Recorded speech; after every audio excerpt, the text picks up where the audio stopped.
And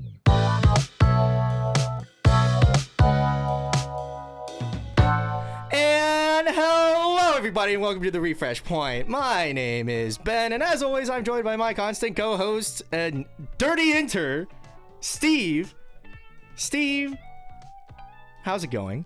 Pretty good. You know, coming up on the holidays. A little uncommon feeling because I don't know. Normally this time of year, I feel like I'm tense from the pressure of trying to make worlds, but Right.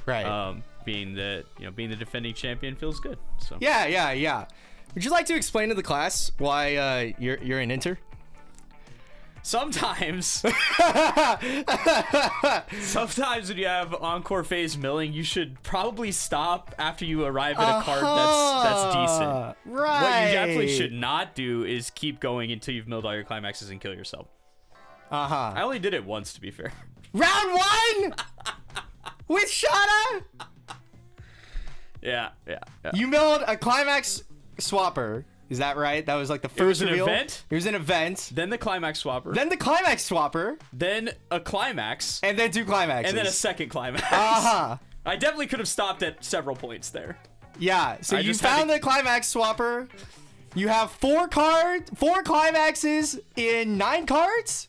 It's like 13. Yeah. Yeah. We can't just stop. No, we could have. Okay. No, All right. My bad. All right. And as well, today from that same event, we have the winner from BCS Houston, longtime Weiss Schwarz player, content creator, Carmen. Carmen, how's it going? Doing pretty good. Also enjoying the holidays, like Steve said. Nice. Had a great Thanksgiving. It was nice to come back after Houston. Had a pretty good run. Yeah. I think it went pretty good. It was a great event. I wasn't able to make it to that venue last year.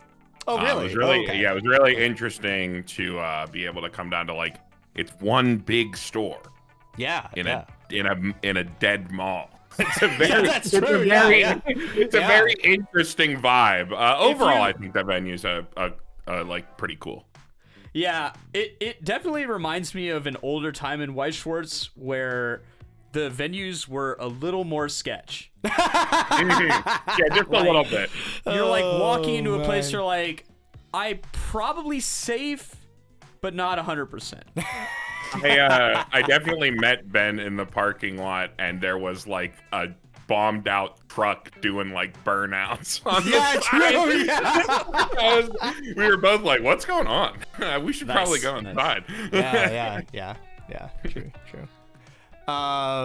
Yes. And so Carmen was victorious at BCS Houston, and Andrew Nguyen, if you watch on YouTube or you go to our description, and crazy supporter on the podcast as well, got third, truly proving that Refresh Point supporters, which I'm not sure if it's public.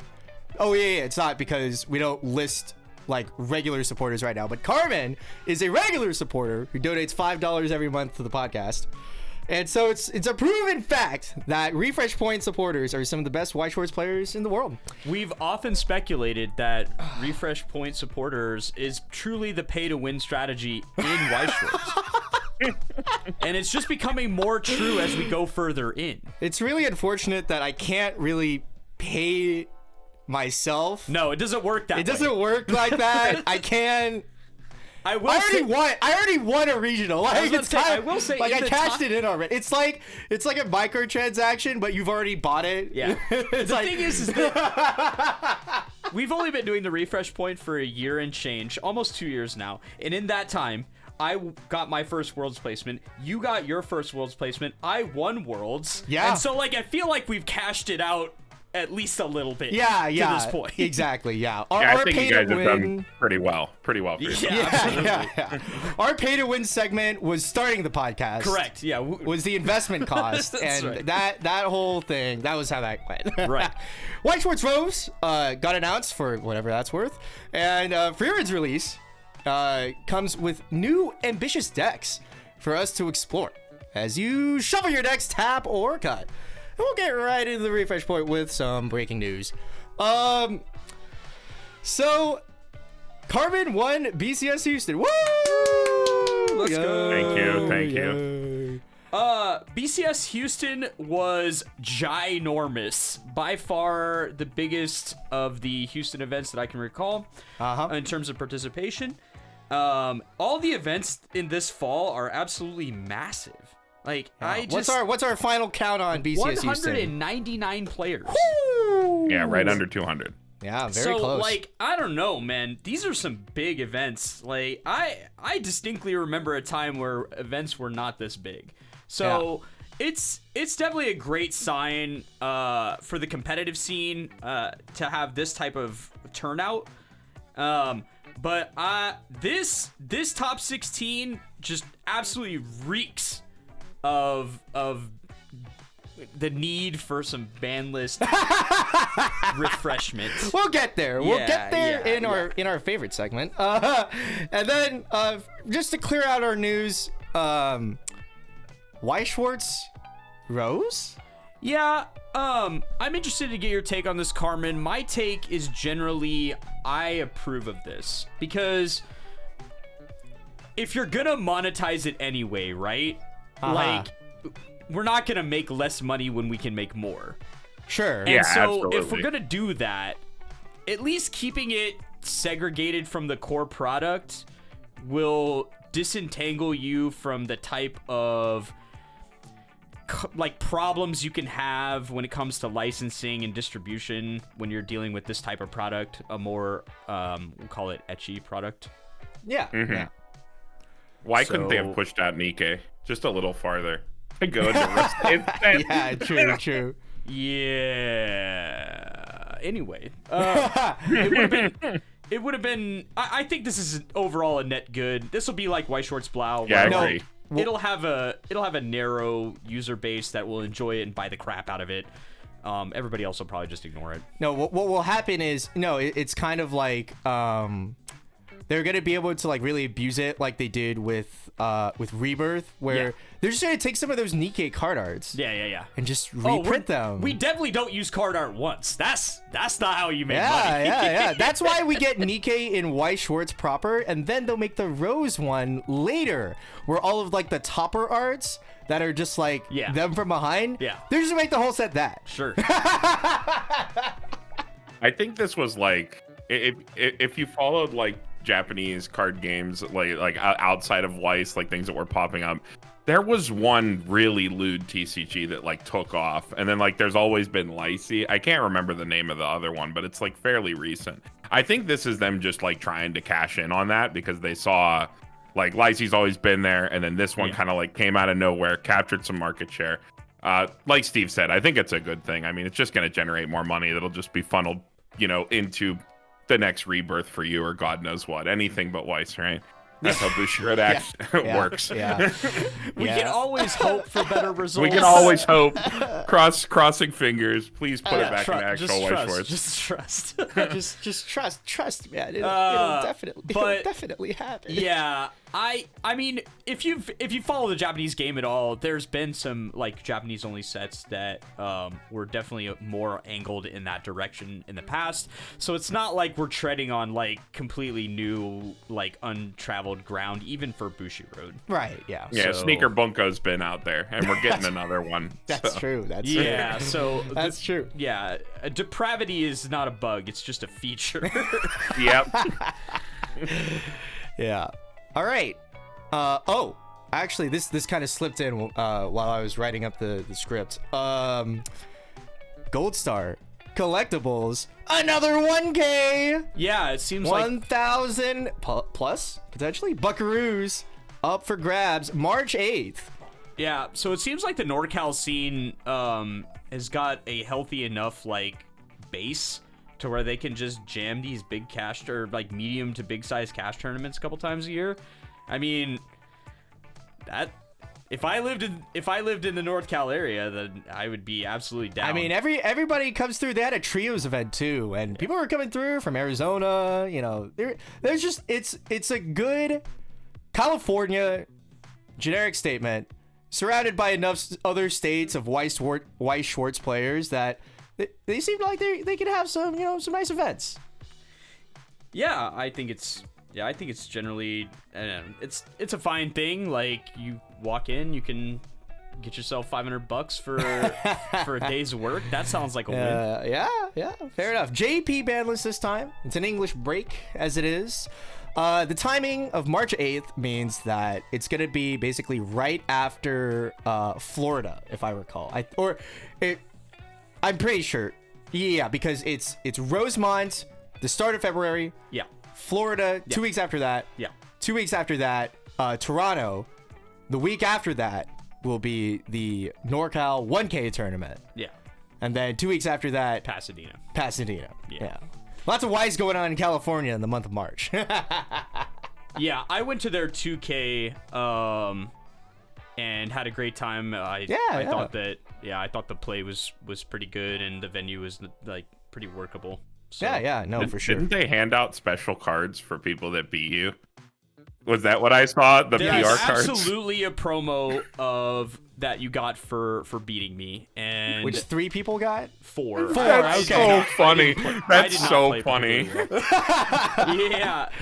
It's the art is it's Gura. It's from a fan art. It's Gura getting spanked by Amelia, and so it's a shark. It's called shark taming. It's so like very funny. Yeah. It was one of the judges and follower of the podcast, Chainfire. He made the promos, and so we have some copies. They're very funny for us, and they are really nice. So unfortunately, I won't be at the 1K, so there won't be a way to capture. Yeah. Look, you know me. I love Weiss Schwarz. I'm going to every U.S. regional, but because of that. Sacramento is like a 400 round trip flight. It's rough in the middle of like 3 other regionals going on at the same time. Are you basically. going to Toronto? I'm okay. Like I can't go to Vancouver. Vancouver's too soon. Yeah. And I just could not budget for Vancouver. So I'm looking at Toronto. It's a hard look. I want to play in Canada at one point. Like the player base in and around Canada is pretty cool. Like they've got a lot of different stuff going on, and it's like where's Steve a bunch from, of the northern guy players who came up with the guy who first started piloting the Atlas list. The Atlas list, yeah. I think they're from Vancouver. Yeah. I think a lot of the players are like a lot of the players that topped. No, he's from Toronto. Worlds. Oh no, he's from Toronto. Yeah, he's Toronto. Yeah, Steve's from Toronto. Yeah, okay. He was playing Atlas very, very early. Toronto's a great tournament. That was our closest tournament before they randomly replaced New Jersey / White Plains with Philly this year. Yeah. And people were always like, Carmen, aren't you excited for Philly BCS? You get a BCS in your state? And I was like, yeah, it's 20 minutes closer to me than Toronto. I was about to say, yeah. People not knowing the geography of Philadelphia or of Pennsylvania, where they're like, yeah, Philly is over here and Pittsburgh is way the fuck over here. way over there. No, but I'm not good at geography either. I was like planning travel, and I was like, it's gonna be really rough to try to get to Philadelphia. I didn't got no directs, and then I was like, wait a second, Newark, direct flight, much cheaper. A train for $20? I was like, does that work? And I was like, oh, because Philadelphia's there. It's right there. Yeah, the situation gets really tight once you get into that northeast area. Yeah. So yeah, let's go. We're gonna go. We're gonna Philadelphia at the time of recording. BCS Philadelphia is next week, and so I'm gonna be there.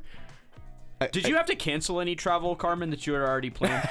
No, because I was planning on staying with friends in both Chicago and Toronto, or like Toronto was so far out, I didn't really have to book anything. Right. I had committed to the Airbnb that I believe you're also staying in, Ben. Wait, Lindsay, are you? Toronto? No, in Philly. Are you in that Airbnb?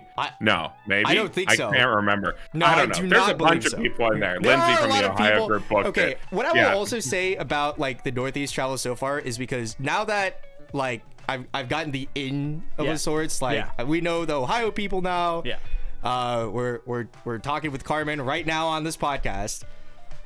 Like the Ohio people do like really good mass like Airbnb booking for like travel stuff. I've never once stayed in that type of situation. I'm not sure if I'm too old. I feel like this is all Airbnb didn't exist. Like I'm sure it's fine. I can't. I don't think I can. Yeah. I gotta keep these hotels in business. Wait, oh yeah, no, and there's less. Okay, to provide more context, because I also went to Rochester. That was also a big Airbnb. Yeah.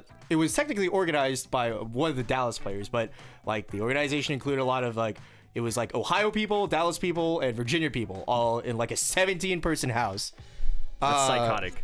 And we paid $60 for 4 nights. Pretty good each. I mean, so I guess there's that. Yeah, fair enough. Yeah, I'm pretty sure that's what's happening in Philly. Like Lindsay and Aaron like took care of like booking it, and they were like, "Yep, we're all in there." And I was like, "Okay." So I committed to that. So I will be at Philly. Nice. I have no idea what I'm playing. But Play we're gonna figure that one Avatar, out. Master of the Elements. No. Damn. You can keep that one. You have to rep it, Steve. If you're not gonna rep it, I can't. Yeah, I can't. I have to take tournaments seriously, but come on. I love that deck more than anything. Just play it to Pasadena. No, just do what? the scouting run. Hey. Just do it. I have to at least pretend like I want to defend this Worlds, okay? Yeah, you're gonna play Nikkei anyway. It's not like you can play that at Pasadena. True. I would if I could, though. But because you can't, I mean, hey, I mean, like, it sounds like. I'm holding a vain hope that Nikkei will never arrive. Like, that's all I can't feel any other way. I don't know what to say to that. Like, maybe it'll fall in the ocean.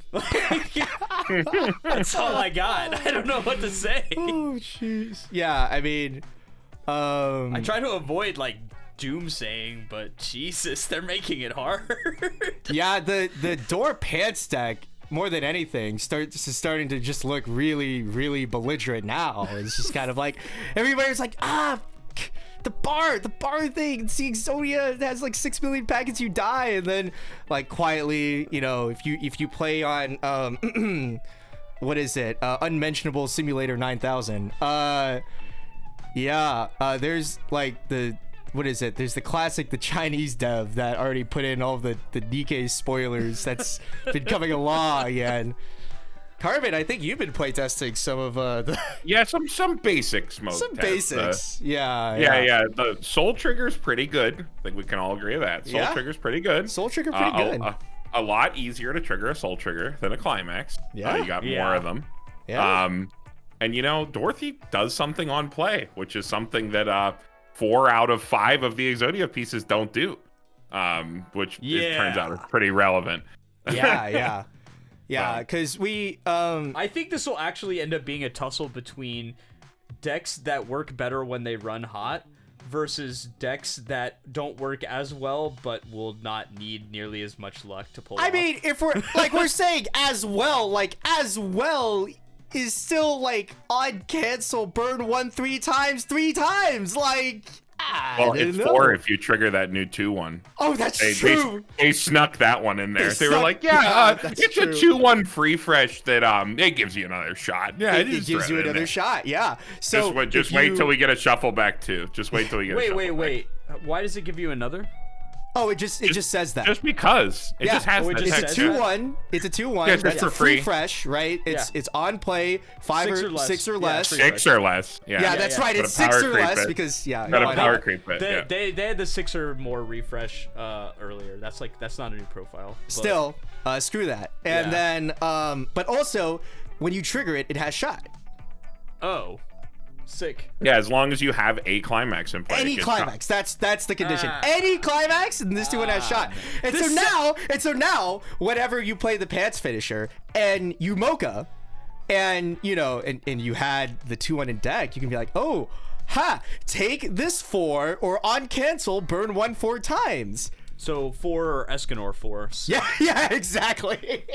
All right. Well, anyway, not to divert this segment, but let's try to never think about it. My despair level goes way too high. I can't. Hey, copium, they don't get like My actual fear is Japan's not going to expose this thing because it copium. doesn't No heal copium, dude. or They don't. whatever. Like They won't get. it just does. They don't play the game. They won't this get way. stock decompression tools because they got Fumio. They'll definitely not do that.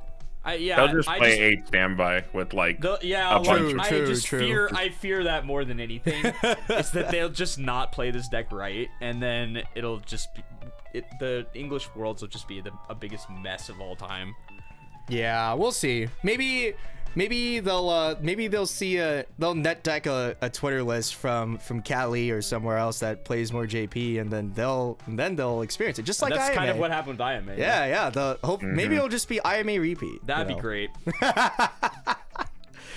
Well, let's talk about instead some decks that have their full sets revealed. An ambitious deck building. It's been a while. We haven't done any ambitious deck building in a while, mostly due to the fact that it's tournament time and we ain't got time for ambitious deck building in tournament time. Also, mostly due to the fact that all of my ambitious deck building is just my tournament deck now, and so it just gets looped in the spy corner anyway. Yeah, unfortunately, I just keep playing this stupid set you are called banned Review from Starlight. ambitious deck building as long as it involves Review Starlight. That's not ambitious deck building. That's just deck regular building. deck building.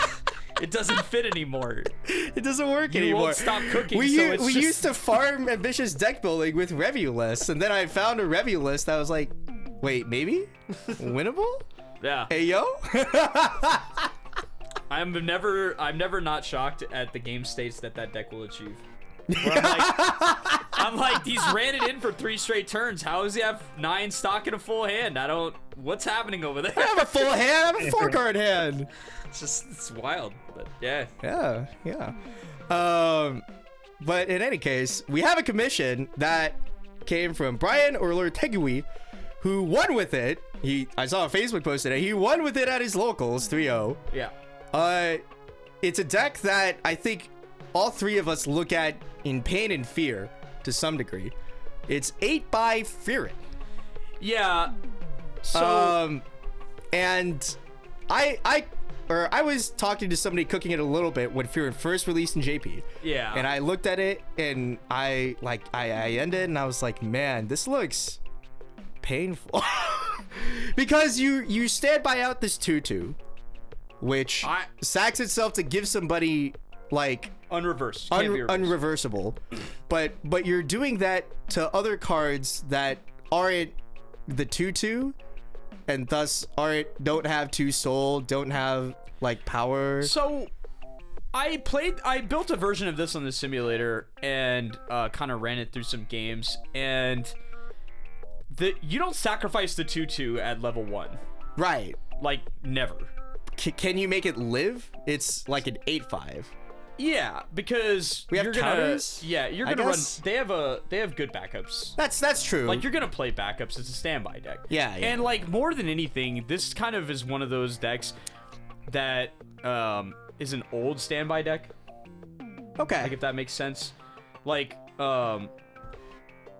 it doesn't do anything. It's just big. Yeah, that's part of the problem. It's like big. Yeah. And like just wins on the board, and you're like, okay, I've won on the board, now what? And it's like, question marks. Hope you have enough stock to pay for this event like 100 times. Because... Do you guys know about the Red Mirror Dragon?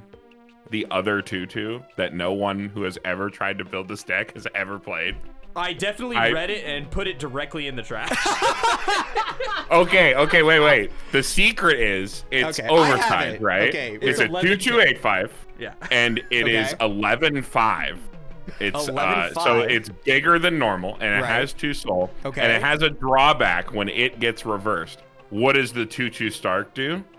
Can't get reversed. So that was the synergy. I missed it. I didn't see I the was dragon. like, maybe this card. My idea when I was throwing this together, and I was also putzing around with it in the sim, was that this 2/2 sucks past level 1 because it's too small. So what do we do on our successive standby triggers that we hit? Because we're playing 8, and like we have the card that gives us trigger twice, the like OTP Fernan Stark level 0 that's pretty good. Yeah. So like we're digging for triggers. So it's like, okay, we need to get this big red mirror dragon on the board, and the second our opponent like either ignores it or tries to hit over it, that's when we cash out our team. That's when we cash out. Yeah, that's when we cash out the start. So I started casting the invuln. So when I was looking for standby targets, that 1/1, I'm not running that 1/1 start. Ain't no way. Oh, I begrudgingly put it in. Yeah. I begrudgingly put it in. It's I terrible. put 4 of that axe girl in immediately. That I was axe girl. 1/1 10k? Yup, sign me up. 1/1 10k. No drawbacks. That's the card. 1/1 10k. I was like, Yep, that is a 1/1 10k, huh? I missed this one. Yeah. This one's going in the deck. Get this Stark out of here. I was like, we're cutting it. holy moly. The only downside, we need a full field. So we cannot run. There's a card there's a red card that bounces back on climax play. We absolutely cannot run that. Right. And we also can't run the coin flipper. So our green fixing kind of scuffed. Right. That's why you play the red mirror dragon, dude. Now we gotta play the dragon so we can have green cards. Yeah. Oh, is the the red mirror The dragon is green? Is green. Yes, green. the red mirror dragon is green. There's So- also a 1/0 Stark that gets 500 for each other. You can ditch to summon a level 0. Yeah. That's pretty good in a standby deck as additional Yeah, agreed. level 1s to hit. Oh yeah, that's true. I was The, tossing that in. The magic happens in this deck, honestly, because of the 0 game and how good it is at filling the waiting room. Freerin decks have warp speed, absolute warp speed when it comes to just hand neutral, stock neutral, waiting room filling. They have a guy that's pitch anything to look at 4 for a level 1 or higher, and we're playing standby, so we're definitely gonna find something. And then they have another guy that's pitch a character to look at 4 and add anything. So clock a character. Sorry. Uh-huh. And so between mixing and they have the fake twin driver has pay 1 send this to the waiting room to look at 4. Yeah. So you just have a phenomenal amount of deck speed. So Deck speed getting to the incredible. standby targets is never the problem. Yeah, there's a good amount of deck speed going around. We've got, there's just so many, I don't know. It's another standby pile, which, because I can think of nothing else in my mind, makes me think about the review standby pile again. But the thing about this one, in general, is that, I look at the events and I'm just like, So how many of these burn 2s can we really possibly get in a game, my general experience is 2. Normally you're gonna end up with a Fern on board pretty rapidly after you hit level 2. Kind of the thing that determines your failure success points, at least from my experience, and it's limited. How fast can I get Fern on the board? How much can I block at level 2? Because like many other board-based torture decks, as soon as I get big guys on the board that you can't reverse, and I start hitting you with them and blocking, and then I can start just wailing out with stock to do anything I want. But yeah, that's you need the demon guy on the top end, the Qual. Yeah. You just start a burner, digging for that anything guy? that does damage. Yeah. Yeah. Because you're He's pay 3, ditch 2, burn 4? Pay 3, pitch 2 to burn 3 at the end of attack. Oh. So it's really 2. It's really pay 2, ditch 2 in a Pay 2, ditch 2, burn 3-ish, yeah. Yeah, but you have to have it. You have no packets. Yeah. I popped the JC in there to try to I'm not running that. get the yellow, the early play, because that card is at least you can jam that down when you're jamming the rest of your stuff. Oh, yeah, the And Himmel. I was The thinking, Himmel and Freerin. yeah, Pay 3, I was ditch 2, thinking burn the 4. Himmel Yeah. can at least, as a chumper, scry on attack, try to get another standby trigger. Because you don't want to be popping them back Yeah, later, that's true. especially if you're playing green 1/1 and stuff. But he at least can dig for that, and then he gives you at the same cost, although this one's on attack instead of end of attack. You get a 4 instead of a 3. I don't know. You could probably mix it a little bit. But I was trying to splash in yellow to do that. Yeah, I decided to go with Qual purely because I needed more green cards. I was like, okay, here's the Ricky. Okay, here's Qual, and here's the 1/1. And that's probably enough green cards to where, I can't trip myself too badly. Right, yeah. But I think that the Himmel would work equally well in terms of like a stock dump that might hurt them. yeah. Ideally, yes. But the stark combination of like invuln into bodyguard is piss annoying, or bodyguard into memory counter and being just casually 15-5 and memorying their whole field. Like, there's some like frustrating stuff you could do there for sure. No, I mean, in a really funny way. Like, as long as you get to 2 first, you could just stare down a slime player and be like, ha ha ha ha. Yeah, no. They can't I'm do going shit. to memory all of your neurons! Yeah, they can't. Yeah, It is funny like that. That'd be terrifying. Oh, yeah. Yeah, it's just annoying. Like that. I think that was kind of my. I'll post the list that I've been using for this ambitious deck build. Right. But I found its most endearing quality is being piss annoying. Like, that's this deck where it's just like, okay, guy, here's your 1/10K. Can you get over this? No? Okay, Sure, well, yeah, I'm just gonna do nothing except like manipulate deck states and wait. Yeah. And it's like, right, okay, well, yeah. now I just put this 3/2 bodyguard on the board, and then either I churn stock, bonus stock, or I I just give it bodyguard and laugh while you try to get over it. That's true. So, That's true. I don't know. It's definitely fun. I don't think it's anything like meta worthy, but it's fun. Yeah. It's like, to me, it feels like it's hard to gauge how much you can have a deck like this that will basically have a board forever and kind of has resources to, like, you know, deck manip fairly well, and then your end game is 6 million question marks. You know, it's like, how far, like, how many how few question marks or how many question marks can you get away with at the end game to have a deck like this, right? Yeah. It's the kind of thing where it's like, our finishing is insanely questionable, but is it just not questionable enough to run? Cause this is the kind of like devastating board where you're like, no, I memory everything that you have on this turn. You'll never reverse me again on this turn. I have this bodyguard guy always, like, after level 2. Like, no. If you're Overlord, we're fearing anyway. You can't. Stop. Right?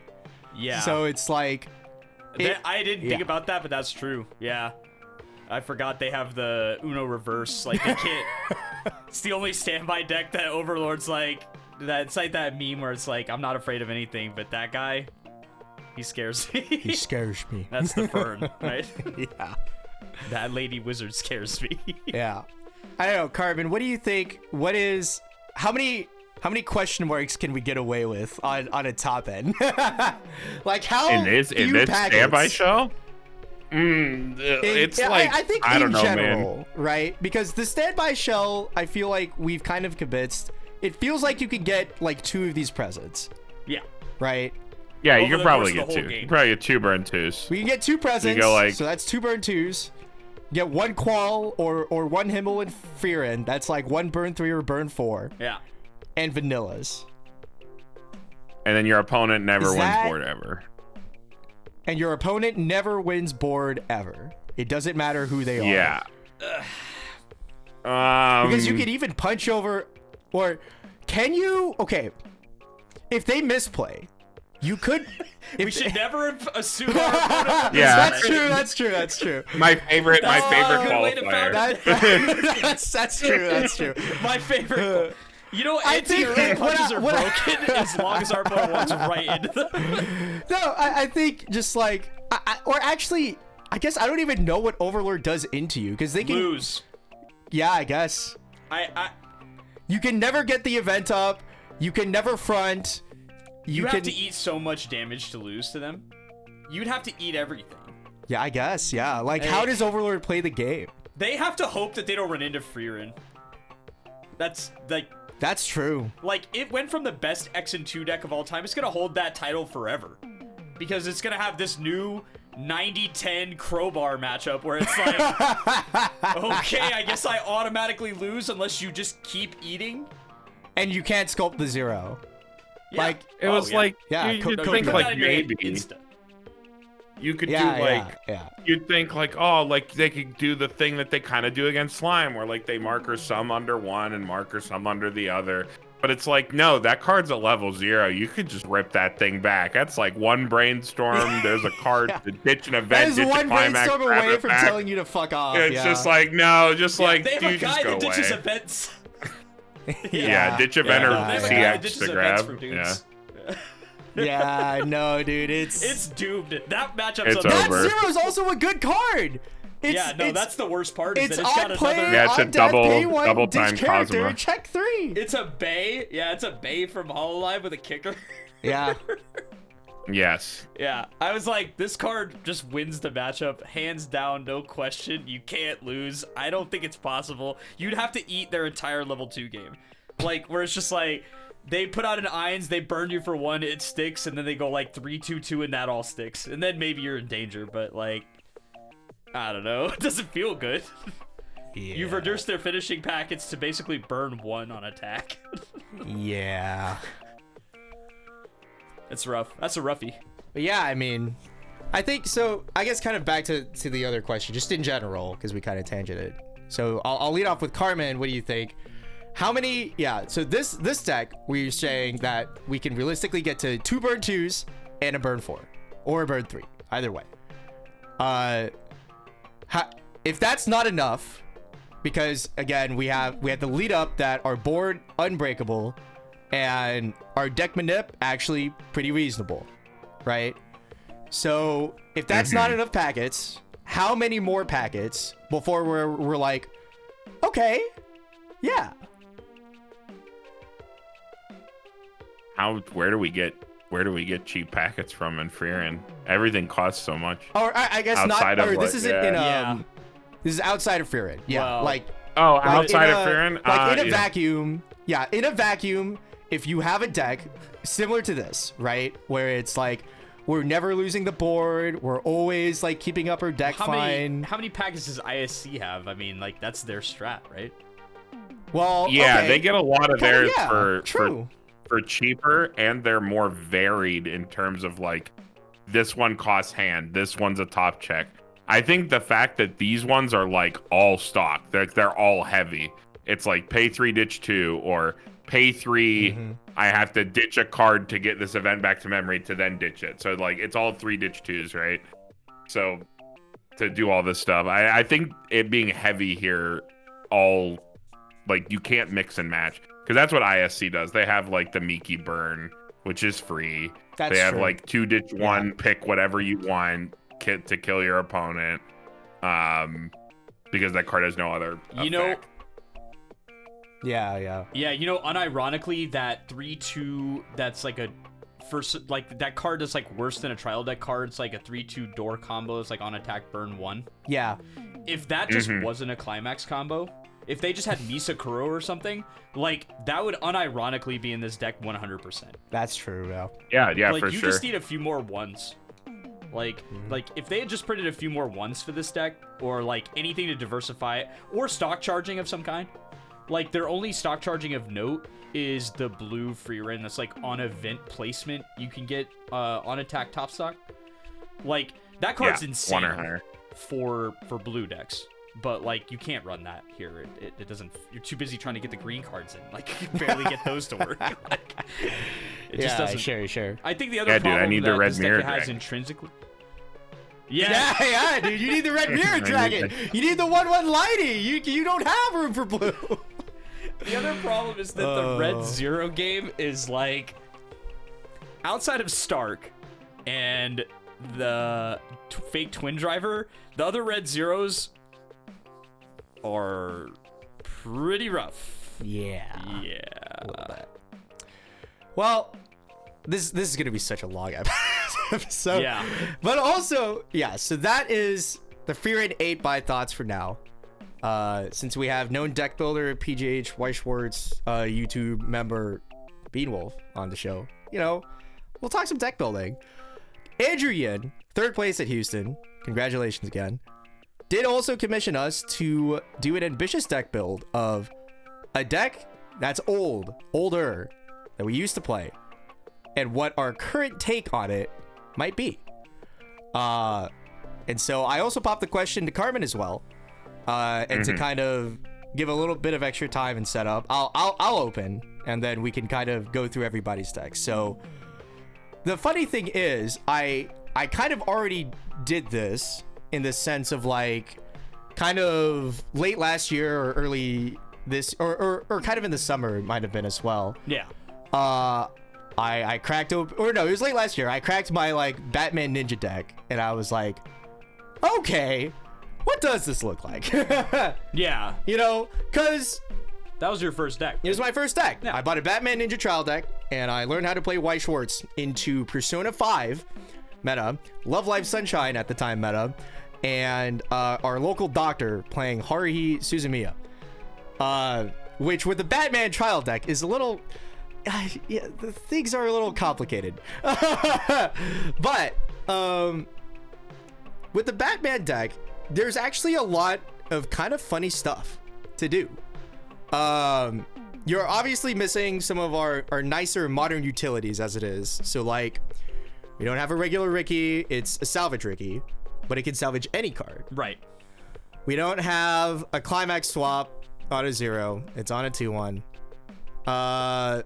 It's the most Fate vibes there's ever been right there. What we do have is very funny things to work around. The Bat Clan of Hida lets you bounce back any Batman that's being front attacked, and you can field it because of this in the front row. It's like targeting a named character, so you don't have to back row it. We have the Gorilla Grodd. Carmen, do you remember the Gorilla? Oh, I remember Gorilla Grodd. That is a Gorilla Grodd is actually just a 2 Love Rue card. It's like a 2 Love Rue set 2 card, because you don't play, or maybe you play one of the 1/0 or something, but that card, that's a pay 1+, bro. You just put that thing back in your hand. Yeah. Keep doing it. You know what's more funny? I run in the Batman deck. I run 3 of this guy. I try for it, unironically. Yeah, I like slightly mulligan for it. I'm like, do I have it? You don't have it. Do I have a 6/5? Never test these to range people. That's not how you win. And because Batman, okay, the thing with the Batman is it's a 6/5, everybody can't front attack, and then it can't attack if you don't have a full back row. But with Batman, like, you can kind of start populating your back row. Like, you can you want your brainstormer down there permanently. You might as well just want 2. You're gonna play the Bat Clan of Hida, you know. I mean, there's tons of disposables that like don't really cost you hand size. They're just kind of there. Yeah. And so we run that. We run the TD and the demo deck combo, because if the people will remember, there was a demo deck where they printed a lot of same named cards on with completely different effects, which leads to very funny interactions, including the ability to play up to 8 copies of a 1/0 that will let you check for and add 1, 4 copies of camera, because there's the demo deck named 1 and the trial deck named 1. So you can have 8 of those if you felt like it, which is something I did for a long time. You can have you can end the Sunder combo from Batman. Instead of a 0, you can end it with a 2/1 that has hand on core. It has a soul trigger on it. And more key to this deck idea, you could run the level 1 combo, which combos with the same combo as the trial deck, and instead of on reverse draw 2 ditch 1, it's on attack draw 1. And I mean, that's it. That's almost as good. Yeah, it's pretty much the exact same hand size, just, you know, no reverse required, and 50% less selectivity. Yeah, 50% less selectivity. It's probably fine. For Batman, it kind of is. It's a deck that's really funny because of how much random like milling and drawing is going on. you have book trigger on your one combo. Your one combo by itself is like drawing. There's a 1-0 that you can discard on an act. You can discard climaxes and just gain power and on reverse draw. Yeah, that's an old Madoka mechanic. That was like a set to Madoka key plus, where you're like, it was like one of the first decks I remember playing with the pants trigger. Right. Yeah. And so you were just like, yeah, this looks pretty good. Let's draw some random cards and see what happens. Yeah. And so this Batman deck, it's just drawing. You're just drawing cards, managing your deck state. You've got the event. You can mill through more cards. Camera. You know, you have the camera. The funny thing is, after all this time, I just run 4, but I just run 2 copies of each just for the memes. Nice. And it's, you just kind of like manage your deck state through like your variable milling that you have.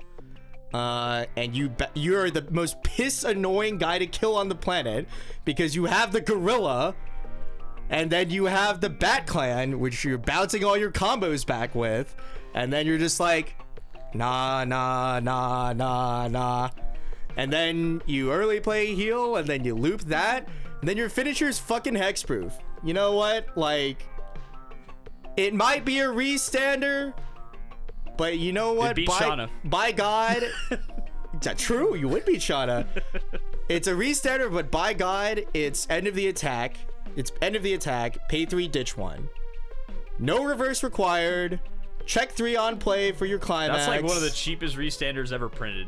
And the bonder for it's a level 0 Alfred, our dutiful butler. Discard to grab the finisher. Rest to give the finisher 1/5 and hexproof.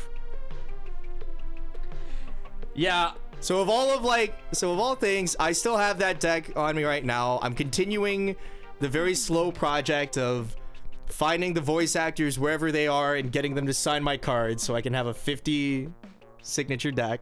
Nice. And it's still, I played it into like slime and like other random like meta decks too. It's pretty funny. It'll play, you know, like a consistent way, like a deck that will consistently get through deck 1 and can pretty consistently get to like a 5-packet finisher is not nothing. No, and I saw, I don't know if it was you, Carmen. I think it was that like ran the old 2 Lovru meta deck from like 8 years ago. Oh yeah. Into their into their meta. That was how I prepped for Houston. I was just like, I want to play something funny. I cracked out 2 Lovru, and I was like, I literally got griefed, man. I sat down against one of our players, and he just like sat down with Konosuba with the Obros, and I'm like, come on, man, you can't give me like one thing. I just like, I can't get any reverses against you. Like it was like absolute slaughterfest. Could not do anything. But that 2 Lover keeps up. It's like any deck where you get there, just like Ben said, you know, I mean, 2 Lover doesn't have a lot of deck control, but Batman does. You control your deck, you get through deck 1, you do some climax combos, get some cards, get your finisher out. You can always play the game, at least. Definitely good enough for local. So what? Yeah, absolutely. Yeah. So when did you start playing Weiss Schwarz, Carmen? I know you're newer to the game than I am, but probably not by a lot. August of 2018. I got the exact. I like looked it up because I figured you guys were gonna ask. August of 2018 is when I started. I can give you the whole spiel if you want. I started playing. Yeah, give us a spiel. We love it. Okay, all right. So I was at my local anime convention, Techo, with my longtime Melee doubles partner, Timko. Shout out to him. He spotted this anime card game in the corner of the dealer's floor, and he said, Carmen, there's a Disgaea card game. I'm going to buy this game. I'm going to only play printies. And you build whatever you want, and we're just gonna play it at Melee tournaments, like in the corner. And I was like, yeah, sure. Only like, what? play pretties. Nice. Yeah. So like, I grabbed some cards. I ended up throwing together a Koturi waifu deck, Love Live, because I bought the Meister set, that long box. I still have it. I ended up throwing stuff together with TCG Player. we were playing, and I had like a gap week from like my weekly D&D session, and I saw a thing on Facebook from somebody else I also played Melee with, said we were running a Weiss Schwarz event at this store up in like right in the city, and I was like, oh, okay, I'll go. I'm not doing anything tonight. And from there it was just fucking over, man. I just like fell face first into the rabbit hole. It was just dunzo. So yeah, so I'm relatively newer to the game. That was around when Girls Band Party 1 came out, Bang Dream, and that's actually the deck that I did for Andrew's ambitious deck build. I learned the game because I couldn't get those damn Kosumis for a long time. I learned on Yukina Bang Dream, Book Pants. Nice. And that was the deck that I brought. Yeah, Book Pants. That was the deck I brought to my first event, which was Trios in White Plains. Went out there with my boys Andy and Bryan, who people probably know from the channel. We went out there. We did pretty okay, but looking back on this deck, man, what the hell was I thinking? I'm running like 7 events, and I'm also running Yes, yeah, I have the Encore decks list. This is like hella old. I'll put it in the call. Okay, Yeah. So like, there's like no Clock Plus. The Chisato is in there with 7 events. There's like 4 Brainstormers, 2 Bride for a Day Sayas, like no healers. And I was like, okay, all right. I know I was new, but was it really this bad? It was kind of bad. So I sat back down with it. I kind of dig this list though. It does need a little massaging, but like it's damn it needs there. a little like, bit. This is that like where I ended was the up first going. card I ever read where I was like, come on, it can't do all this, can it? Oh yeah, that card's messed up. That card's super messed up. So yeah, I went back and I tuned it up a bit. I was like, okay, Futaba with all these whiffs in the deck, probably bad. We'll play the Sio Bomb. There's no Clock Plus in the deck, and I was like, Bang Dream back then didn't have a good Ricky, but we do have this Sio, which is on death, and we want to build a lot of stuff for you now, so we can try field. So that card's probably fine. I tossed that in. Cleaned up the utility a little bit. Cut that Lisa. I don't know what the hell I was thinking playing that card. That card didn't do anything. I think people locally played a ton of bombs, like reverse bombs were like really common or something back then, just like at a local level. And I was like, this card's amazing. I win every game because my opponent's bombs don't work. Didn't work. And then like playing the free fresh counter was like always a mistake, because if you play the free fresh counter, you can't actually play the finisher because you won't have the resources to do so. So just little things like that. I ended up tuning it up.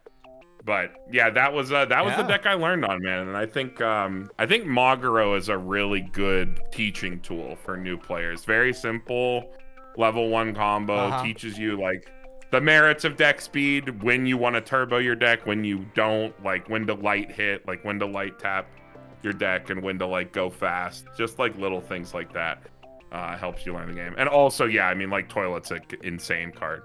That is I like naturally opened a bunch of those, and also like bought a bunch off Global. I think there's like an old post you could probably dig up on Global of me asking for 7 copies of Toilet like back when it was like only $10.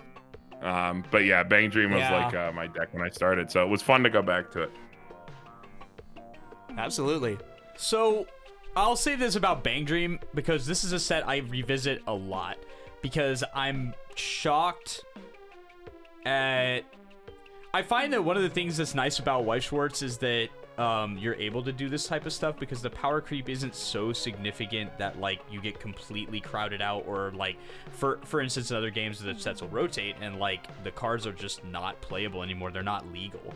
Yeah, and so, like Pokemon kind of gets around some of it, right? Yeah. Where you can like keep around old utilities, basically, like you know, Ultra Ball, Great Ball, Professor's Research. But I go back and revisit Bang Dream a lot because there's enough old stuff that's like clearly not balanced that you could flagship a deck with, and it's just enough new stuff to where like if you can find the right mix of like, because they have so many sets now that there's virtually every core mechanic somewhere that you would want, as long as it was come up with like prior to 2022.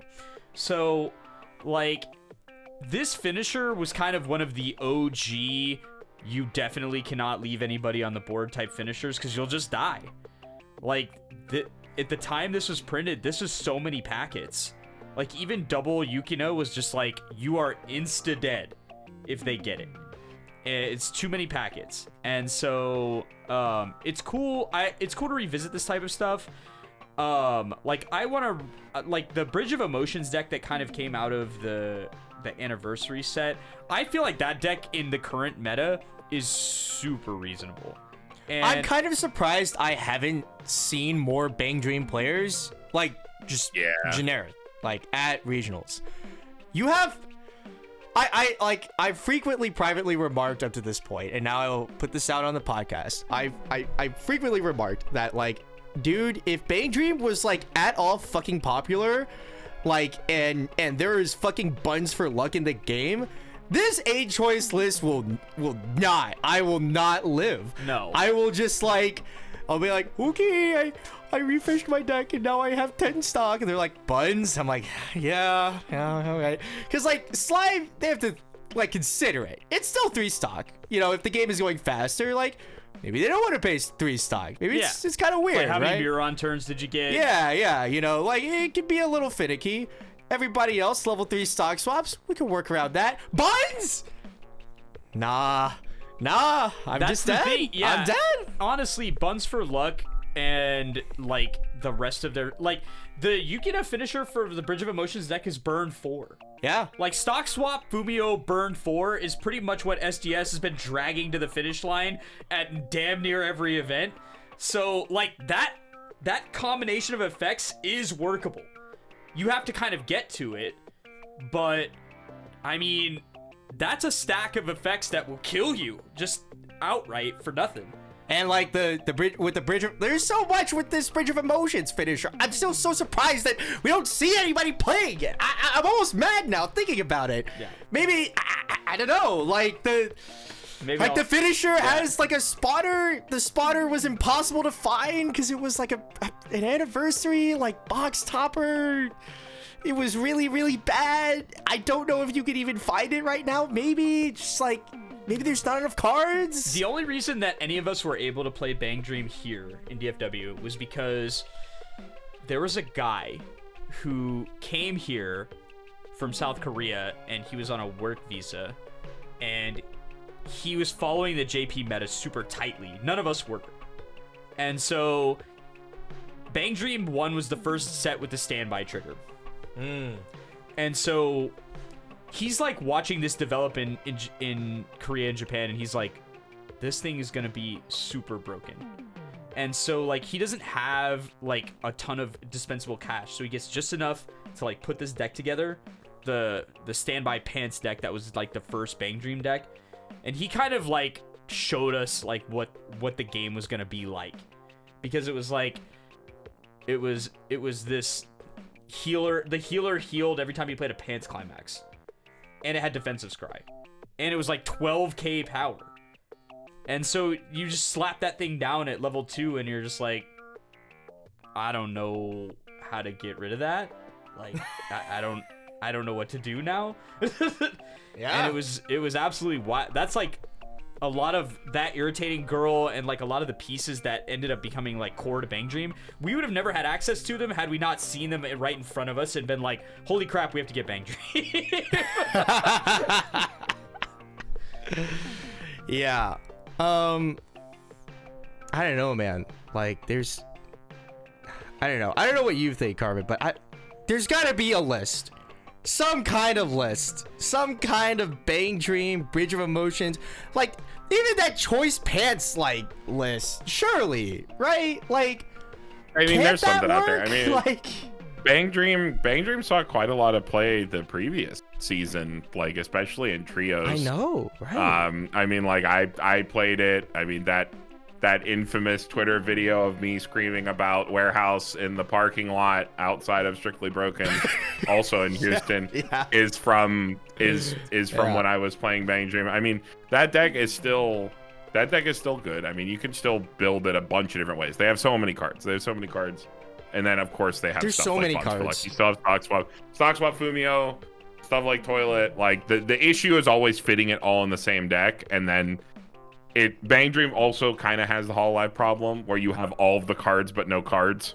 I'm sure you guys have experienced what I'm talking about.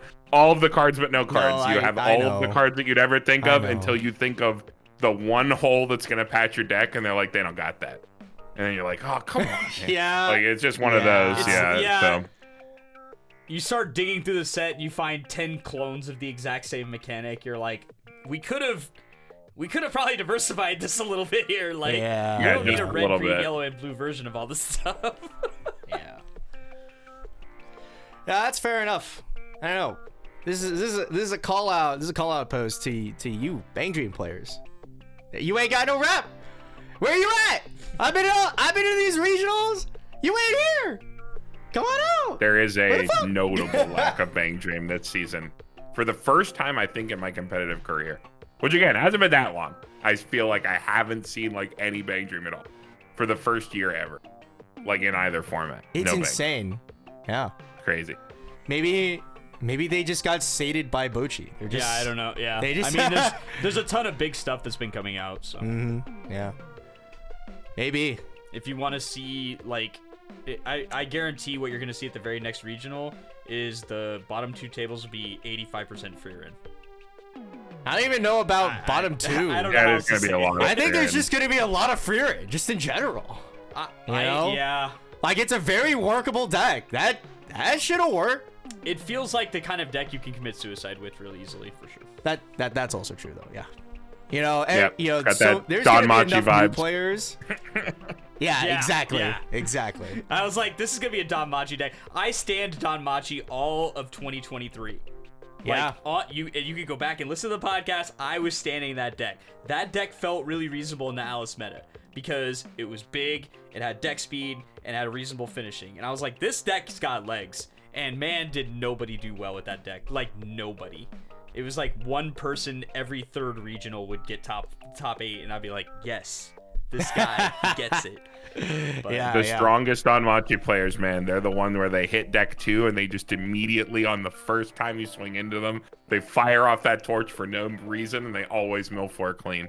Those are the strongest Don Machi players.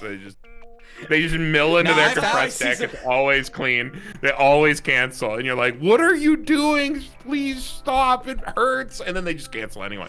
Like, no, it's real. They, in the last chance, because we're not even going to talk about it that much, but at WGP, which happened in between the last recording and this recording, Carmen got to actually play it. I went to last chance and got fucking mollywopped by, like, draw out 6, take 14, question marks, die for like 3 rounds straight. But one of those rounds was a Don Machi player, and he got my ass. He did the thing. And it was to the point that he would take 1 of 3 packets of damage on a turn and be like, ah, man, I wish I got the triple block. And I was like, screw you, man. What the hell? Wish you got the triple block. Player. You have 5 in like 25. Why? Yeah. Yeah, actually, this has been a heck of a month for you, Carmen. You've been lava hot for I've been all over this the season. place. It feels like. Yeah, it's been pretty good so far. So yeah, Fearin is gonna hit. All right, Steve. Yeah, we've tangentialed enough. Give me your old but new list. So I built my old but new list during Trigger League. One of my opponents reached out to me during a week where it looked like the decision was already kind of made, and it was like, well, do you want to play, like, would you be okay with playing old decks? And so I was like, heck yeah, like, old Weiss is my jam. I'll school these kids. Like I'm used to having no deck speed. Like pay 3 is a part of the strat. Okay, like, that's a plus every day. True. So true. He played Steins Gate, which I think I have faced maybe twice ever. I didn't know what most of his cards did, and that's like not a comfortable feeling for me. But I played P5 because P5 was one of the decks that it got second at Worlds one year. I think it lost to Riaz. It's one of the Riaz losses. One of the Riaz losses. But it got second and it was really close. And the build that the guy used, I thought was really nice. Okay. Yeah. And it speaks to kind of like the nature of Old Weiss and like how weird that set was in general. It's an 8 empty door deck. What? Yeah. So we just don't even. Nope. Not even worth running. Okay. Yeah. Oh, I'm sorry. Not 8. 4 empty door and then 4 of the Morgana door. I think his he did play the Morgana. His actual list, I think, was 8 empty doors. But like there's 2 yellow 1-0s that were played heavily at the time. The they Jokers change into each other. Yeah.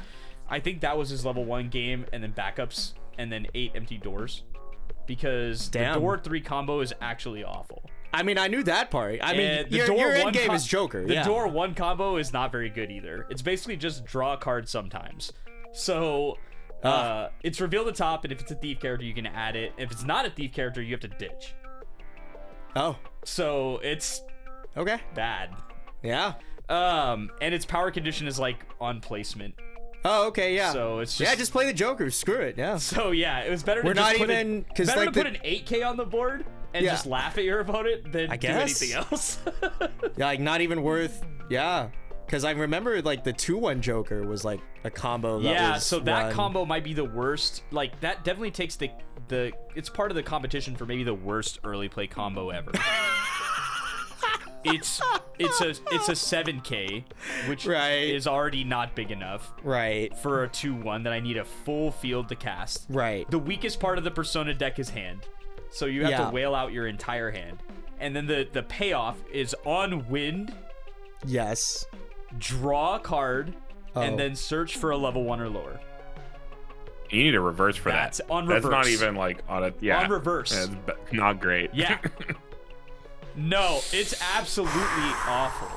And so like the meta was kind of tough at that time too because you had AOT, like peak AOT time. Like getting reverses is not a guaranteed mechanism. Like they would just start gearing everywhere, bouncing back with Aaron. Like you couldn't get reverses. So screw it. Yeah, you just abandon reversers as I'll punch these AKs. Yeah, screw it. That's right. True. All right, I'm with it now. You were like triggering was like the strat. You were like, I need to trigger a tactical amount of doors. So that I have enough hand size to play the game. Doors. A tactical amount. And so you built 8 empty door. Yeah. And so I built it and played it. Did you edit it at all? So I did. I updated it to put in there's a bunch of little finagly parts to the deck where you have calling cards, you have cards that get calling cards. Right, yeah. And then you have like cards that are calling card payoffs where it's like if they don't cancel, you can pay 1 and get this like payoff by sending your calling card. Like when you play a calling card, they have to put a card from their hand in a memory and then they get to draw. Yeah. You can pay that out for them. And get a payoff if they don't block. Got it. With certain support characters. Right, yeah. So the and one is like pay 1 when they don't block to salvage. Yeah. And so you're like, okay, sick. That looks a lot like pay 1 + 1. And you can pay out a door with it if they don't block. So you're like, all right, sick. Throw that in there. And then I'm surprised the original list wasn't running that, honestly. I think they were. There's a combination of like ands and queens and like support guys that you could use to pay that stuff off. I'm with you. I got you. But the end game has never been different than Joker. Like people experimented with Ryuji Joker for a while and like that works fine. But the Ryuji combo is stock soul. Yeah, like if the choice trigger had existed when this set was released, and any of these combos were choice combos, this would be a much better deck. Right. To be clear. Right. Yes. But sometimes like going back to revisit P5 is kind of bittersweet just because it felt like they released a million P5 games and a million P5 crossovers and P5 animes and P5 everything that there could have been more, right? More P5. I think that if it got a premium booster now, like the way Shauna got their premium booster, and they just deleted a bunch of the old cards and replaced them with newer mechanics, there would absolutely be a meta deck there. Yeah, absolutely. Yeah. P5 with modern mechanics. Yeah. Yeah. Joker is sick. So, yeah, it's unfortunate, but that's just, that's how it is. Anyway, I lost. I got him at 3-6. He blocked the kill shot. Anyway, Yeah. it is what it is. Right. Fair enough. Oh, he blocked the kill shot because he had a card that at the start of my attack step it mills from the top of his deck, Yeah. and it milled down one card just Clean. far enough to get to the block. Yeah. It was good. That guy went like 7-1 during the league. He was absolutely blessed. Yeah, fair enough. Yeah. But yeah. We could technically talk about Carmen's standard commission. However, That's fine. You guys don't have to. Everybody That's here, all of you listeners, you could look at the time. You're so blessed. This is such a great episode for you. I mean, we've already mentioned him by name. Aaron, you're gonna have like a 2-hour like truck driving like episode. Carmen gets to listen back to this on the drive to Ohio. He can just listen back to it, and like, on the drive to locals, it'll last the whole time. it'll run the whole time. There's no worries there. Like I'm looking at this. Yeah, we're 73 minutes in, and now finally, it's the spike corner, motherfuckers. We're here. Carmen won. Yeah. Is this your first trip to Worlds, Carmen? For English format, yeah. It is my first trip to English Worlds. In 2019/20, so I guess that was 2019 BCS. I won WGP. And went to JP World, but this is my first time for English World. Nice. So let's talk about the route to victory briefly. Decided to go with slime. That seems like a reasonable choice. Yeah, we keep saying that there's not that many slime players, except for the ones who win. Yeah. Here we are again. I put out a video on it because people asked, like, are you gonna make a video on the deck? And I'd be like, yeah, sure, I can talk about the same bog standard 50 slime cards I've been playing for what feels like 2 years now, because they just keep letting me do it. I just had so many reps from playing this as far back as Toronto last season, because last season I mentioned it a couple of times on content and stuff. I had like a wedding in Singapore that overlapped with when Worlds was, so I couldn't go to like too many English events or like really try hard. And like I top 8'd Toronto, was like right undercut at Chicago, and I just like couldn't go to any more events for last season. It was kind of tragic. So I was like, okay, I gotta like try again real hard this season. And I just had so many reps from like that grind the previous season. Even though I couldn't go, I was just like, I'm just gonna play slime again. I feel like I've just been playing the same deck forever. Like, and for the first time in a long time, over the entire Houston tournament run, there was not a single game where I was put in a like situation that was novel. I had like been in every situation before, like, because I've just played the deck so much. Like, have we had a deck like other than AOT that's like been around this long? Like with this same core, like the core being Muron, obviously. I feel like it's been a while since we've had a deck that's been around this long. I think Nino is the other one that jumps to mind really quickly. Nino, where it's yeah. like that deck has been like sight unseen, basically unchanged since its first restrict, and it's just soldiered on for like a year and a half. Another deck that I will also say, bit. even though Overlord exists, still surprised I don't see as many Ninos. Yeah, I think people are like, it feels like they think it's power crept, like it doesn't do enough to like win the game, but I don't know. It feels like if you get to check triggers that often, like good stuff will happen to you. And also, I guess everybody's just at this point, everybody's just waiting on the premium booster, right? Like, I mean, that's in there's that January, too, right? right? There's So like, maybe that's an angle. Yeah. Yeah. So, but even then, that Give all doesn't the really benefits vibe with the of question, because yarn. that will be a change, right, to the core of that deck Yeah, to yeah. some degree, right? Well, a little bit. I Like don't- you have a different top end. Is it? Is it? Yeah, you're. Yeah. It's new but old. They got a card that gives the card that stands itself and just gives power on cancel, pay 2, ditch 2, burn 4. Sure. And so now, instead of going for like the burn 3 thing, you get out a massive unkillable board. You have on cancel, pay 2, ditch 2, burn 4. You have a heal counter. You have a burn counter. You have money counter. Yeah, If you you get to opt put into the that, 4 bracelets choose- back in. Yeah, like you have like, it's kind of this, like Slime has both some defense and some offense, and this Nino thing feels like has like all the defense Sure. with like enough offense to like keep it going when you have like the on cancel, pay 2, ditch 2, burn 4. So, did you face any non-meta stuff during the run, or was it all pretty much standard stuff?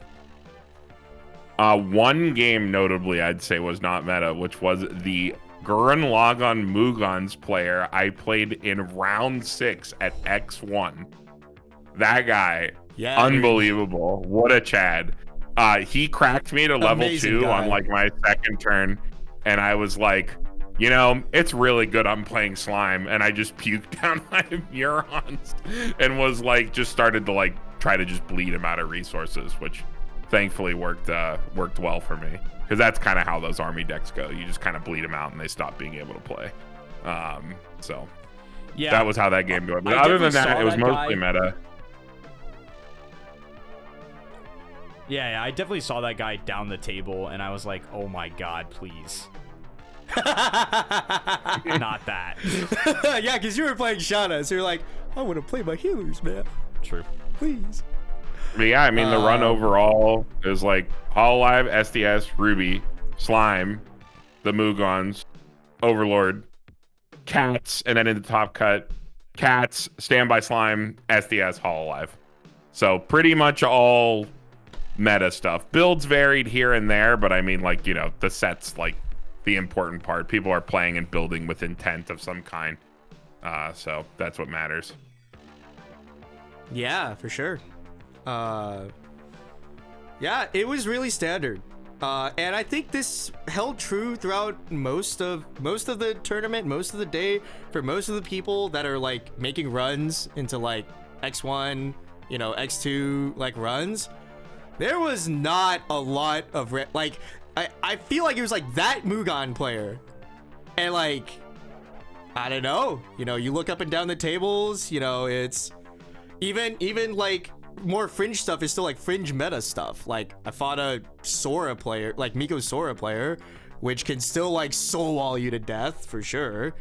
There was like, and then that was honestly for me the most like quote unquote non-meta thing I saw. It was like Fistful of Overlord, Hololive, Slime, 7 Deadly Sins, you know? I faced a Chainsaw Man deck that was basically the old deck with very few changes, just like 2 more healers instead of 2 Akis and like a little bit of Kajiggering of the 0 game.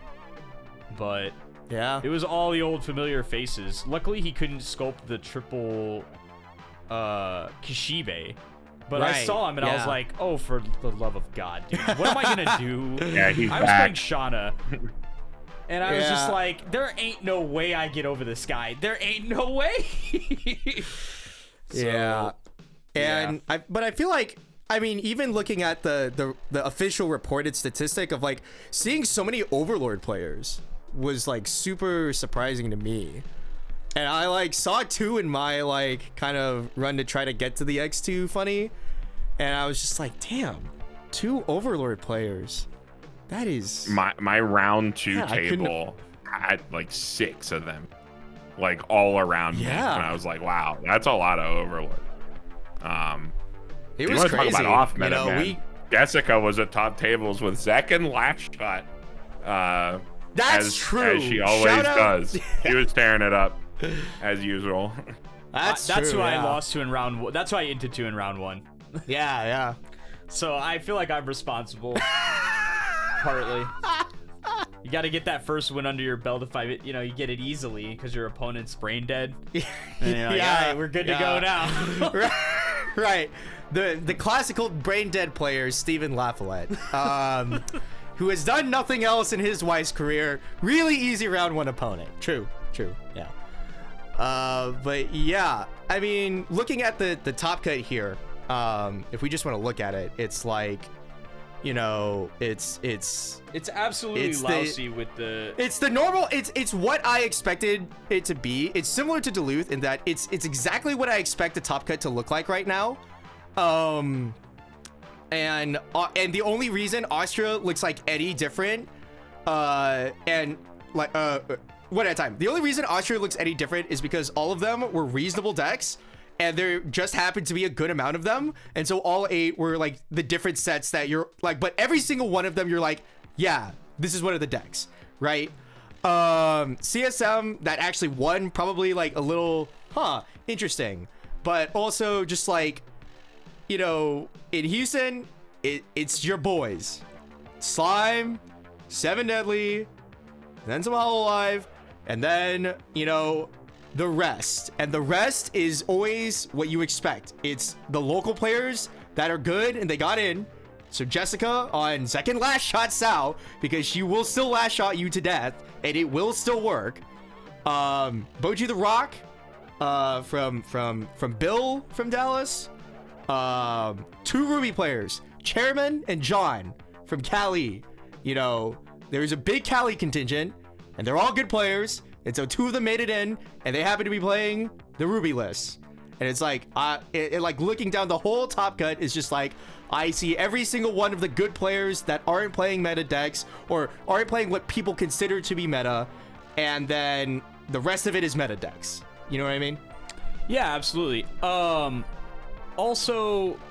I do note that there is no Overlord decks in the top 16. That's actually so true. This only confirms my theory that this deck cannot. It's got the hardest time winning tournaments. Well, like that's both my Riaz fault. and I were knocked out of the event. That's your fault. Yeah, I knocked out sure. Jason. I knocked out Jason in round 7. Yeah, and like the way that the records fell, like he went from like something like 7th overall to like 26th. It was like ridiculous. Wow. Like it was absolute like insane, right? It didn't make any sense. But yeah, it was just kind of how it went. That game was like an absolute shit show, unfortunately. Like that was just we were both just bleeding climaxes, game's going really fast. I get 1 turn of Muron and I'm like, gonna search my most violent cards again. Just Cheon, Milan clock picker, and I'm just like, well, guess we gotta go for it. And I just Cheon him and he dies. And I was like, wow, what a very cool non-game. And we were just like, we'll see each other in top cut. And then he just like rocketed down. I don't know, the Swiss pairings are unkind. Was he? I mean, he was just like X2 and like he only lost to you in he round was the 7. Yes, yeah. Jeez. It was like round 7 and another one. His other loss was my only just loss horrifying, was Jesus. My only loss was to the Choice Standby Pants Rube. I believe you said that was Jon. From Cali. I lost to him in Twist. He was my only loss. So he was also running hot. So like my tiebreakers must have been pretty good. But I just try to not think about any of that stuff when I'm playing that tournament. I just play the person across from me. I don't think about any of that. I don't look at the standings. I just go like, next game. That's absolutely the way that Ben approaches it as well. I'm deranged. I can't help it. I look at that shit every round. But I don't like really look. Actually, no, I don't really look at the standings at all. Like I was kind of looking at it this time because going into round 7, I had 2 X1s as my losses, and so I was like, well, maybe like it's kind of possible. Like there's Andrew. That's my round 1 loss. Which, by the way, shoutouts to Andrew, but damn, I really just died. I was just like double block, then triple block at 0 versus 7 deadly sins. And I was like, I'm playing Yeah, a choice goodbye. for you, Starlight. Yeah, you're done. I Goodbye. will die. You know, yeah, exactly. And then I lost again to 7 Deadly, where I had the weirdest game in existence. It was like never draw the 1 combo, never draw the 1 combo climax, not really drawing into ways to propagate the game, but like every turn I'm just like, I have the finishing climax, a clean cut, and a 4K 2 soul, and I guess I'll slam it in his face. And I literally just did that for like 4 turns. And then he tried to double Hendrix in me, and I barely survived. But then I had 2 cards in my hand, an anti-early counter and a brainstormer. So we clocked that, got to the giraffe and the event. Giraffe sees no climaxes. Event mills them all away. Brainstorm hits to get 1 copy of the finisher. 1 copy of the finisher gets the climax. I got single Kaoruko and 3 swings after doing fuck all nothing the whole game, but clean cut the 4K 2 soul back after swinging with it and swing with a shitter. And I'm just like, he did block it, but it was close. And I was like, I can't believe I almost scammed that. The game desires drama. It always does. But then at the very end game, shout out to Cameron Becker, who playing Slime blocked nothing the entire game until he fails to scam me. I feel double finisher, and then somehow he had configured it where he had 4 climaxes and 8 cards. And because he just Shion'd, there is no stock to stock swap. And thus, I'm just sitting there like, I guess. Burn 1 takes, burn 2 blocks, burn 1 takes, burn 2 blocks. So now 2 guaranteed cancels for the first 2 vanillas. Side for 2. Last card in deck, shuffle up, penalty, block on 2. I kill myself. Like, I'm just like, come on! So this is the first season that I can remember, or this is the first season where they've changed the top cut. Carmen, what are your thoughts on the top 16 change? Do you think it's good? Do you think it's not good? I think overall it's probably a good change. I mean, making it our game's best of 1, right? You're like the absolute necessity to like run hot the whole day, and then you got to run hot and cut. Like making it to cut is like the important part. That's like where your skill as a player, you like got to trudge through Swiss, you got to make it to cut all the way. But then once you're in cut, single elimination, anything can happen. 3-4 games, right? So it's about like making it to cut consistently, like every single event. Like eventually you're always making the right plays, but you're also running hotter on that day, and you can finally take the tournament down. So anything that makes it so that, you know, the Swiss isn't as much of a trudge, but I mean, like, also this was the natural evolution of the game. We had events that were pushing 150, 160, 170 players. You can't have just a top 8 for that. There's too many people at X1. There's too many players, stuff like that. So it kind of just had to happen. But I think overall it's a good change. It makes it a little bit less cutthroat in terms of just generally how hot you have to run in Swiss, and then you have to run hot in top cut. Because every tournament you got to make all the right plays, and you got to get a little lucky to win the whole thing. So you got to make all the right plays all the time and be a little lucky. So anything that can sort of mitigate that, as well as just support tournaments, larger players, I think it's overall pretty good. And this is why Carmen is a friend of the podcast, because we parrot that exact same fucking line of thinking every single episode. I swear to God, you've been listening to all of them recently, right, Steve? Yeah. How many times do you hear that exact phrase where it's like, it takes skill to get top cut, it takes a little luck to win the whole event? I definitely have said it a non-trivial amount of times, but also I do remember last season some 200-person events with top 8 cut. Like Duluth, you won Duluth with like 180 people in a top 8. Like, that's a very sharp cut.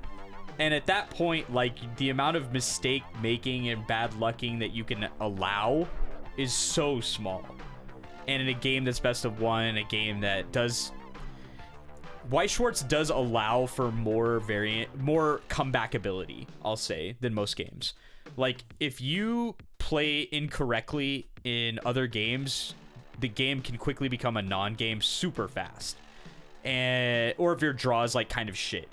But Weiss always finds a way to, like, rope you back into the game if you can keep your head about you. Like, you could be seriously drowned in the first couple levels by, like, cats or, like, some nonsense, like bad deck 1 or whatever. But if you can keep your head about you and you're playing something that's, like, fairly strong, then there will be another window for you to re-enter the game and, like, make a game of it. Oh yeah. Honestly, just for the people that, like, kind of want to see examples, do you remember witnessing, Steve, at Primal, the game that I had into the into James playing Hololive with it was Review, I think it was the Pants Standby Door List. Do you remember this game at all? Yeah, it was one of those games where it was like the amount of canceling that happened in the late game was just absolutely, like, immense. It was obscene. I did tell this story on the podcast before, but it's still, like, I think it's like the prime example of, like, if you backload all of your luck and you, like, if you have 0 luck, right? You, like, never ever block. You never plus and you're just dead. Then yeah, I mean, you know, life is hard. But if you can backload your luck, you can still play into it. Where the setup is, I'm playing this review list. He's playing 8-door Hololive. I get shot up to 3-0, and he's at 1-5. And he basically he basically blocks too much and can't hit himself to 3. And I, like, giga block while, like, damage scrying and healing down with, like, the Karen finisher. And then he cracks double Mari'd on me after 2 turns of me at level 3. And then I block that down too.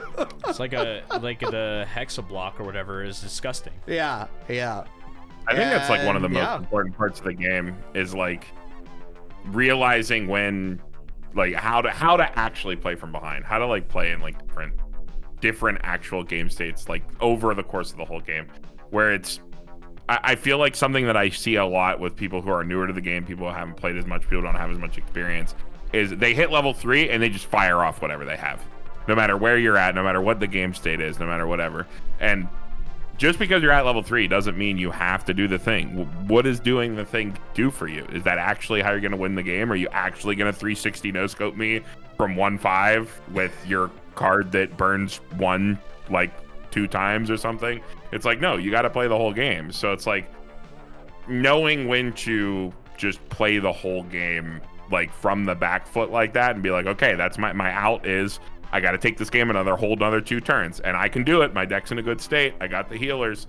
Let's do it. I've been talking with Riaz about that a lot, where it's not just something that we've noticed is, like, as the game gets power crept further and further and further, where finishers do have more and more reach and people feel like they can 360 no scope, like, from farther and farther and farther, from earlier and earlier and earlier into the game, the less that skill is preached, and it still is in the game as much as it ever has been, and it's still super important. It's such an important skill.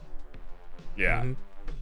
Yeah, I think one of the things that is never talked about often enough is how even the most dangerous finishers in the game are not nearly as dangerous as you think from certain positions. Like, we preached Caligura all last season. It won Worlds. It got two of the top 4 spots at Worlds. The whole deck was bent around this very, very dangerous endgame. But after running the math on it, you didn't win from 2-5 ever. Like, during the matches that led up to Worlds, like, I never tried it if they were 2-4. Never. And whenever he did, it would fail. Yeah, me and Billy, it just failed. We're just playing slime. We're like, you know, pretty nice compressed, and then he's like, try from 2-5, and we're like, block to 3-5/3-6, double Xion. Yeah, and that was the thing, was that it had 8 to 9 packets, and it didn't win. It just didn't win from that far away. If your opponent has climaxes and they're compressed, they're gonna live. Especially if your finisher is like big packets, they're just gonna live. And so, yeah, knowing when to hold it, and like a lot of that comes down to deck construction too. Like it's I don't know if this is true for you, Carmen, but it's true for me. It's shocking to me that Bocchi the Rock does not do better. It's absolutely shocking to me. Yeah. There were some very good players on Bocchi at Houston. They just burned out early, like due to bad luck. I know, like Kilua, like Kevin was playing it. There were a couple people who I know are very good players who are playing the list, and they just kind of bid it early to some bad beats. I think we'll see Bocchi pop up a lot more, because I agree. I think the deck is super, super solid. If everything here gets like taken out and we get like ratcheted back and I had to like play in more regionals like pre-Nikkei, I would absolutely take Bocchi, because that's that same kind of deck, right? It's like low impact on the finisher end, but very, very high floor, and those are the kinds of decks I like. Exactly. And because of like the early play heal package is so nice at like really hoping you stabilize, being very cheap, you know, like sack that. Oh, you have a 1 combo that just adds like 8-9 cards to your hand, and then instead of paying stock, you have to play a 0. It looks like I have hand for that. Whoa! The thing, you know, so like. One of the things that I find about people who play this deck is this is a type of deck that's very beginner friendly, but because it gives you more, like, so much luxury resource, like cards you don't need, like the game will keep going without them, but for some reason you have a 9-card hand. I don't know why, but you do. So, but the problem with that is that people will take that 1 combo and crank it too hard. Like, they will feel the absolute need to play 3 of it, and they will waste resources getting 3 of it, and then they'll sculpt this ginormous hand, and they'll realize that the timing of their early play is off now. Like, they're refreshing too fast. Right, yeah. And then, like, the timing of this thing is really wonky. It's a 2 or fewer, and so, like, more deck speed is not always good because of this, the kind of, like, cadence that this deck wants to maintain. And so I find that that's, like, the biggest tripping point for them, is that they go too fast in deck 1, and then they find themselves unable to early play because they're either too low level or they have too many blocks. And so their mid game is like a bunch of question marks, and then they try to marine you. And so it's like, I feel like people who've started playing in the modern era where it was like, you know, Quince and then now this, I feel like they have a little bit of Eatski brain with the deck, and it's just not that kind of deck. Where Eatski is a spin your wheels, just like get there and then blow up deck. It's like Bocchi is like really the opposite of that kind of deck. You have these excess of resources, but yes, you should be funneling them into heals, funneling them into defense. And the biggest part about that overthinking the hand, the thing that another thing I noticed that I've been preaching since I started playing it is like, the reason you play that Kita and that 1/1 is with your extra hand. That's why you play the 5th door and that other stuff in a lot of these lists. It's so that you can always cycle one part of it, and then you don't have to go overhand and ditch it to just have your free fresh on lock the whole time. You like constantly float a part of this 1-stock free fresh in your hand the whole game, and the second you trigger and you're in a bad deck state, you just eject yourself from it, and you just hedge your bets on the next. And that's something I don't see a lot of people doing as much as they probably should. Is like always floating that free fresh, always playing it really heavily, because that's one of Bocchi's like strongest things. Yeah, it's and as well on top of that, because you can kind of do that, it's a deck that like once it starts blocking and getting to play more mid-game turns, you are getting stock and hand compressed to death. Like, it's almost disgusting, like how much you're just gonna be like, they have a 9-card hand and 7 cards in stock, and it's it looks a little Swing for 1 cancels. Swing for 1 cancels. Swing for 2 cancels on. Yeah, on it can 2? be really hard to kill a Bochi player that's stabilized at 2. They can get pretty disgustingly compressed. Yeah. The last thing I'll mention about Bochi before we move on, trait removal is by far one of the most versatile, powerful answers in all of Weiss Schwarz. And having that around in a relatively cost-effective manner, where you can just slap people with it, is tough. Like, that deletes most power conditions. That deletes most, like, counterplay. Like, if you, a lot of backups are like, if this is a whatever character, do the thing. And it's like, well, now it doesn't do that thing anymore. And so, like, anti-early counters a lot of times won't work against it. Like, the trait removal is absolutely brutal against some decks. Like, Slime loses everything off the trait removal. It's funny you bring up Slime, because as the Slime player, I think that trait nukes, I agree that the trait nuke's super powerful. My hot take, I think the trait nuke is actually not that effective into Slime, provided you are playing 8 pants and provided you are playing with knowledge of it. Because I think it actually hurts Bochi quite a bit to keep playing that card over and over again, because if they want to play it back to back, that means they probably got to play 2 copy. That's a missed deck slot there. Not that big of a deal, but still is a part of it. They probably have to spend the stock to get it back, cost the stock to play it the first time. That's a whole turn's worth of stock based on throwing this thing down. And the way that I've been approaching it with Slime is, if you're playing 8 pants and you have that thing in the center, Bochi literally can't clear a 7/5 in the center without extraneous power.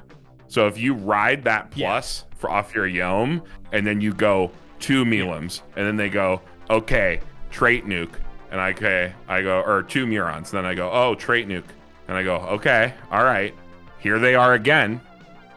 And because you probably still didn't even clear this thing in the center lane, and you kind of ride that extra plus from the low power of their level 1 and just continue to loop it, because them trying to put the trait nuke back on the board sets them far enough behind that like you just always come out ahead. But I think in other matchups, the trait nuke's actually just disgusting. I've had matchups randomly at locals where, like, I just read my opponent's cards, like some random JP set that I've never seen before in my life, and I go, oh, trait nuke just wins the game on the spot here, and it's just like, boom, and just like Bochi win, and I'm like, oh, okay, very cool.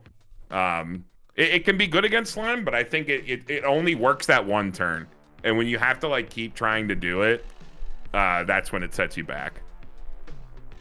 Yeah, I definitely agree. I would never try to do it twice. I think the goal is, like, drop it after Muron, clear Muron, hope they level up, or hope they can't get to the whatever Murons you removed, and then you're like, oh, like, so they can't spam Murons. Like, it's like the backup in case you think they're gonna block. It's like, okay, well, if I put some Murons in the waiting room, they don't have good waiting room access, they have okay waiting room access. Like, force them to make plays, force them to use their resources, rather than just, like, a lot of times if Slime gets 2 turns at level 2 where they do absolutely nothing, it's like guaranteed stock swap into guaranteed the worst ending of all time, like whatever they can sculpt to like make it as bad as possible.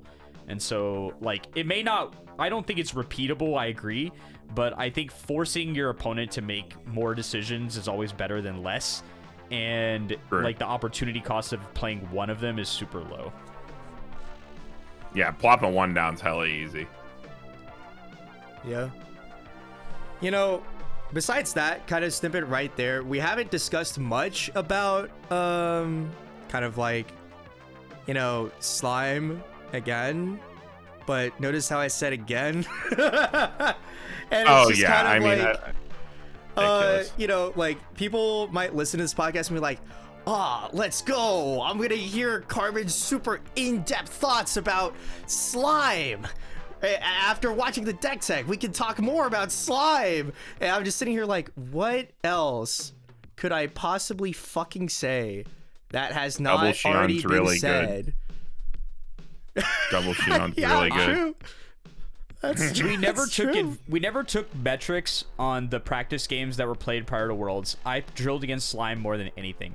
and I would be willing to stake a significant amount of money that like 80% of my losses were double Xion into good the fuck bye.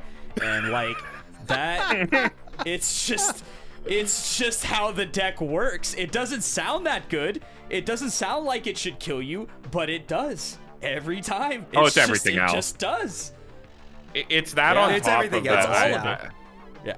I've been saying this a long time about slime. My only like nugget of slime wisdom, and I said this in the video I made.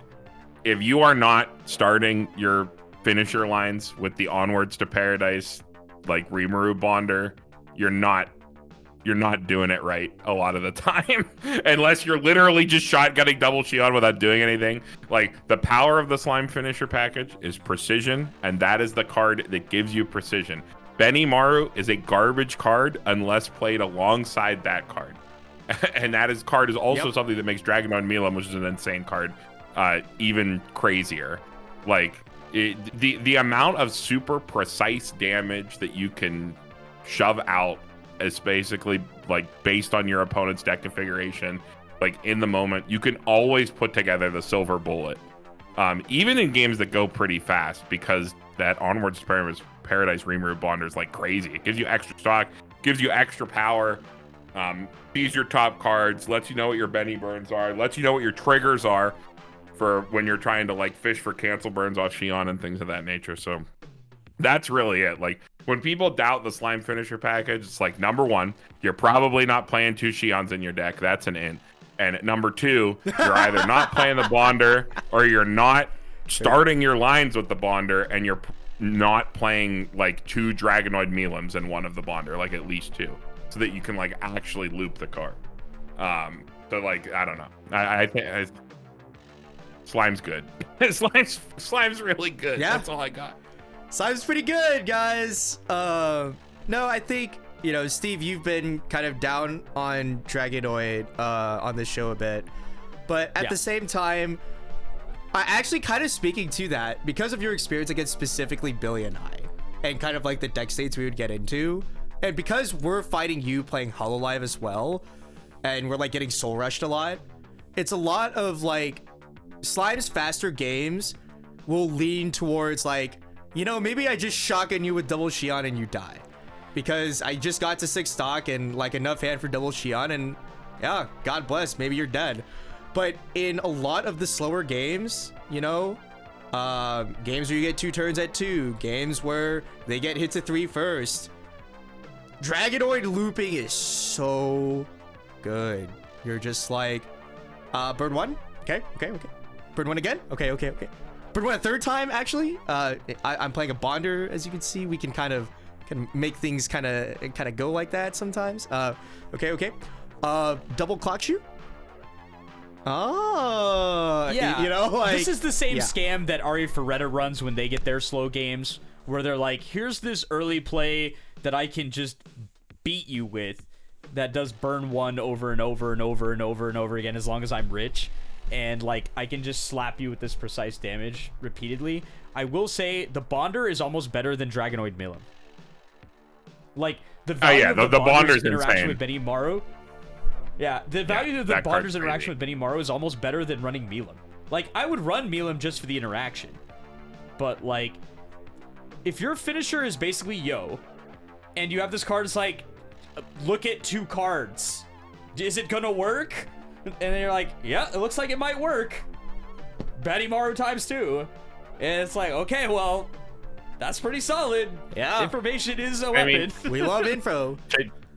To give you an idea of how important Benimaru is to finishing games with slime, out of 11 rounds, I burned with Benimaru a single time, and it's because I saw the 2 damage on top that I needed. I saw a level 1, and that's it. I didn't use the card a single other time throughout the day. And the reason there are 3 in the list is because that card heals. And Shuna EP isn't that great. Yeah, it's like, that is why there are 3 in the list. I feel like a lot of people see it, they go, oh, it's a lot of Benimaru. Like, that must be like, I should be playing into this card. That should be a big part of my finisher game. No, that card just heals. That's why he's in the list. That's a healer with extra tests. Yeah. That is a healer that is also an off finisher. It's like even in the finals where I playing against Gordon, I literally like completely missed the forest for the trees. I don't know if you guys heard that, like the other side of the venue. I was like, oh, I'm really bad at math. But I guess it doesn't matter because I was literally only thinking about the pings because of the precise damage from the Dragonoid, because I was able to get the looped pings off in main phase, and I was like, oh yeah, I can't clock kick. There's like no way to clock kick and double Xion. It's like not possible. But I was like only thinking about the cancel burns and the clock kick after the loop Dragonoid. That I was just like, oh yeah, I'm just gonna do that. And then I like got to my next Xion swing after doing the burn. I'm like, oh, I'm real bad at math. And I was just, whatever. And I just like swung in because I only cared about the chip. Because a lot of the times that's what you're fishing for with slime is chip and precision, which is something they're consistently always underrated by the Weiss Schwarz community. The Weiss Schwarz community loves really big, bombastic, high reach finishers. The high precision stuff like Dragonoid, like top checking and using Benimaru, and even Xion. I would say Xion is like, it's a reach card that's actually a precision card. The high precision finishers are always going to be powerful when you use them correctly. Yeah, exactly. Like the Xion on cancel just makes it so flexible. Besides the fact that you get that, like, you get the two packets, right? It's the burn 4 and the swing. You get the cancel. The cancel can be looped into anything now, right? It's like, do I not need burn 4? Cool. This is a guaranteed one pretty much anyways, you know? Like where it's like there's enough games. It makes the math so good. Yeah, like, there's enough games. Exactly, because there's enough games where you're like, okay, loop Dragonoid a little bit, and I get to have the Dragonoid clock shoot. Is that an empty lane? Perfect. Cancel this 4 or take this 1, please, so I can clock shoot you, you know? I maintain to this point that if Lloyd had the exact same text as Xion, that deck would be dramatically improved. Like, probably. The fact that he only gets the burn 1 from his burn effect 3, is actually annoying. Yeah. Yeah, that's slime. It's still good. I played Shauna and I did bad. Not Shauna's fault, just my fault. You went, tell the class a little bit. I went 4-3. I have not played this deck more than like 30 games. I thought it was reasonable. I think asking questions is important in tournaments where like that 1/1 Yuki is just a question your opponent must answer most of the time. Yuji, but yeah. Yuji. Okay, cell player. So, like, you put it down and you're like, okay, there it is. So, can you deal with that, or do I automatically win? And like 3 times it was you automatically win, where like my opponent's finisher does nothing and I just killed him. Twice my opponent killed me from 3 with their finisher because their finisher didn't burn and it didn't need to. I got killed by triple Eatski because he was like, Mocha 2, is it good? Sick, eat damage. And I'm like, awesome, good. And he's like, Mocha 2 again, is it more good? Cool, eat some more damage. And I was like, right, I'm dead, cool. It's really good. Yeah. Riaz put out a bunch of content on his channel, which is Ancestor of Weiss, about Shauna and what he thinks of Shauna. I've always felt that the best players in Weiss do not think the same about anything related to the top end of the game. They don't. Damn. And like there's some commonality, but like everybody will have their most lava hot takes. Oh, okay, that's what you mean. And they believe in them very powerfully. Okay. Riaz is not an exception to this. I'm not an exception to this. I don't think any of the, like, there's like convictions you have based on like how you think the game should be played. Like Christian Yarbacher is like the European king of these type of hot takes, where he's just like, he sees the game in a different way than most people. But yeah, I don't think Shauna is broken at all. Right. But I think it is the type of deck that if it became popular, which it won't, the meta has to bend to adjust to this type of mechanic. Sure, yeah. And so I think that people were under the impression that because it won something, that people would play it, but that's just not how Weiss players are. They play with their heart. They don't play with their head. Yeah, you don't gotta tell me. I mean, that's just how it is. Yeah. Like, people have the things that they My believe are strategy like for gonna Shauna- carry them. My strategy for Shauna was that I'm literally just gonna play into the clock kick and just heal, just forever. Just do exactly what they do, except I'll compress harder, and they'll have like a decent, like decently hard time trying to clear my board, and we'll just play board wars the whole time. Because everybody was like, "Oh, aren't you worried about Shauna? Aren't you gonna put a bouncer in there?" And I was like, "No, because my bouncer's at level 3, and a good Shauna player is gonna put double Yuji in front of me, and like side me out." So I was like, if they want to have that effect live, they're gonna have that effect live. Like, so I'm just gonna play the heal spam game against them. It's like, you know, but yeah, I agree. There are, depending on most decks, Slime I think is the like exception to the rule. Most decks cannot just do that and say they're going to do that. Slime kind of gets to have its cake and eat it too, which is the problem, which is why the deck needs to go.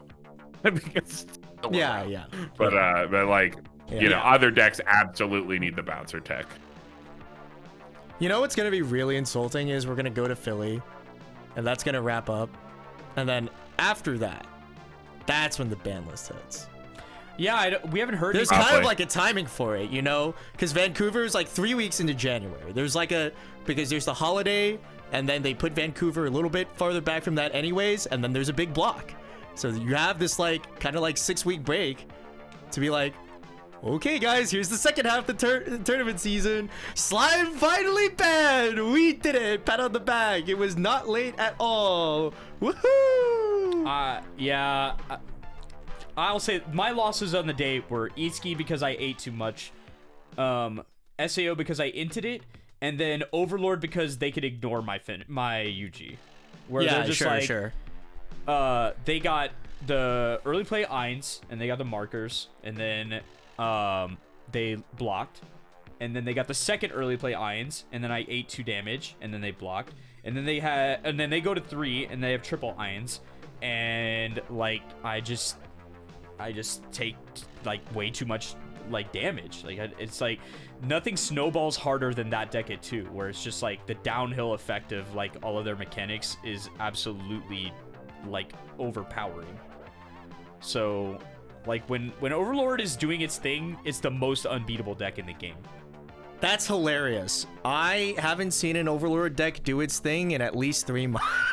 Dude, Riaz had a game where he was facing triple Eins at 2. At 2, yeah, I heard. Did I you don't hear know that, how Carmen? you win. Like, you can't win. Oh, I It's did not hear possible. about that. Yeah. Yeah. That's hey, insane. Carmen, so if you're Triple playing Eins first anything, turn. are you gonna... Yeah. Hey, Carmen, do you play anything that's gonna be like, yeah, triple Eins at 2? That's really winnable. Yeah, no, I don't think that exists. I don't think that anything like that exists. So Eins is absolutely It terrifying. didn't happen over the course... Yeah, it didn't happen in 1 turn. It was over the course of 2 turns. But they got the double into the triple. And double like, into the triple is crazy, dude. No, yeah. Come on, I was like, wrap it up. It's over. There ain't no way to win.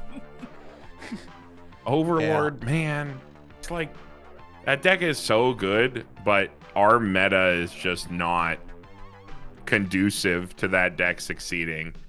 Because like, no, I don't know what your guys' experience with Overlord is, because well, you guys have played in Japan. You guys talked about this. I am also a firm believer in the Japanese players play the game differently. You've been on the experience, like the experience in the end of it. They have this unwritten agreement where they will stand there, stare at each other at level 0, and they will just do absolutely nothing or as little as possible until they have full hand resources and they're ready to go. They just take the game a lot slower. They play a lot more passively. They will like never trade cards, very rarely trade cards that match power to neg their opponent one hand. Even if their card's plus on death, they will like side. They will play generally very passively in the early game. Do you know what deck rockets up in consistency of winning by an insane percentage when it has a slow early game? I think it might be Overlord.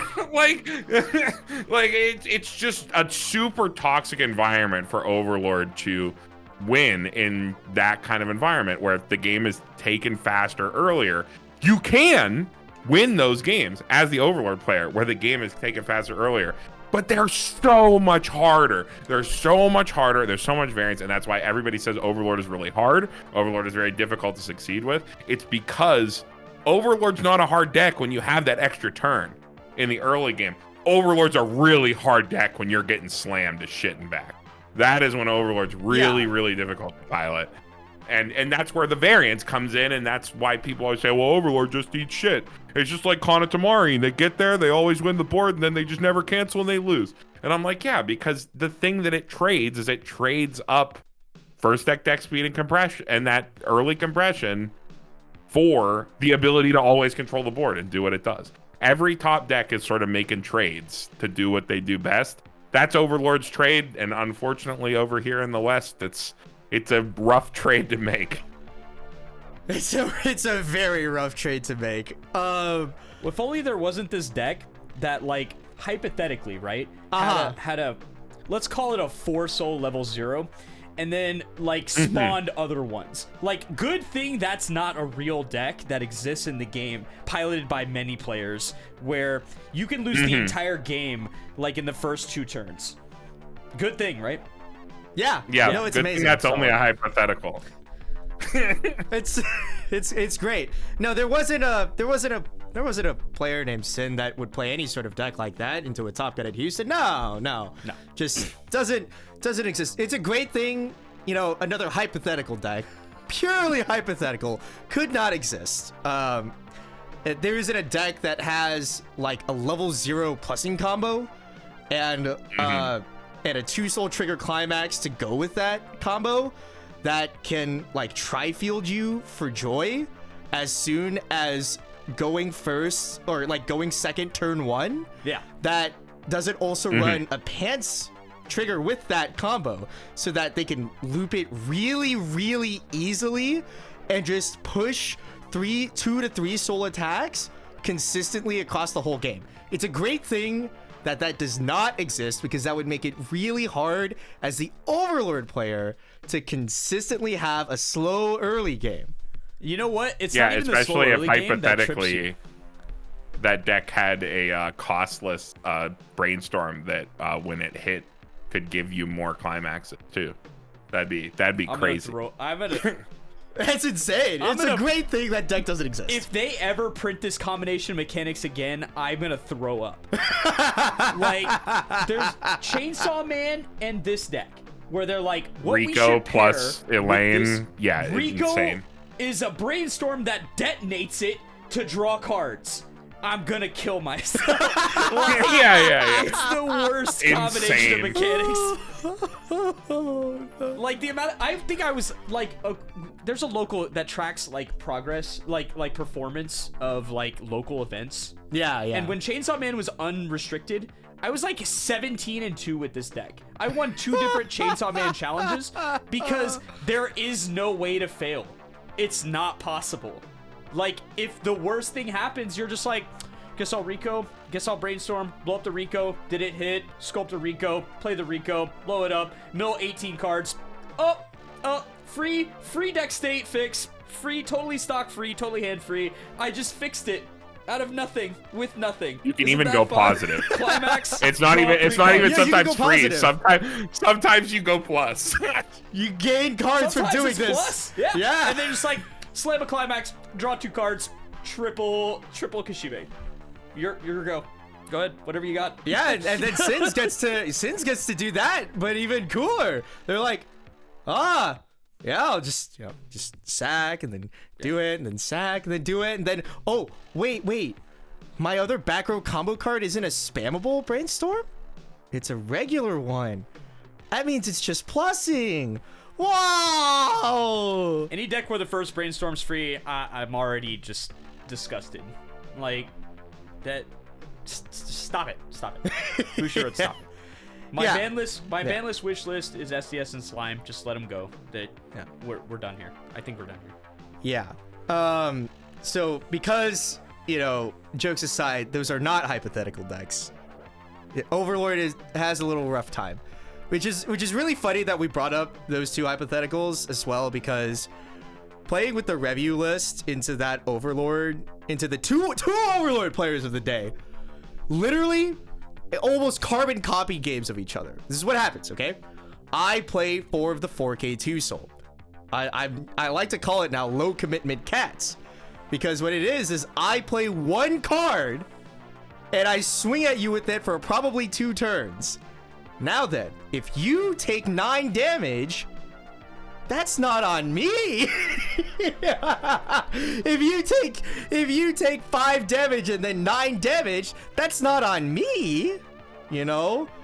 I didn't really care. I just played this one guy, and then I might have triggered here and there, and people underrate resilient zeros a lot. There's a lot to be said about like the wrong kind of zeros early in the game.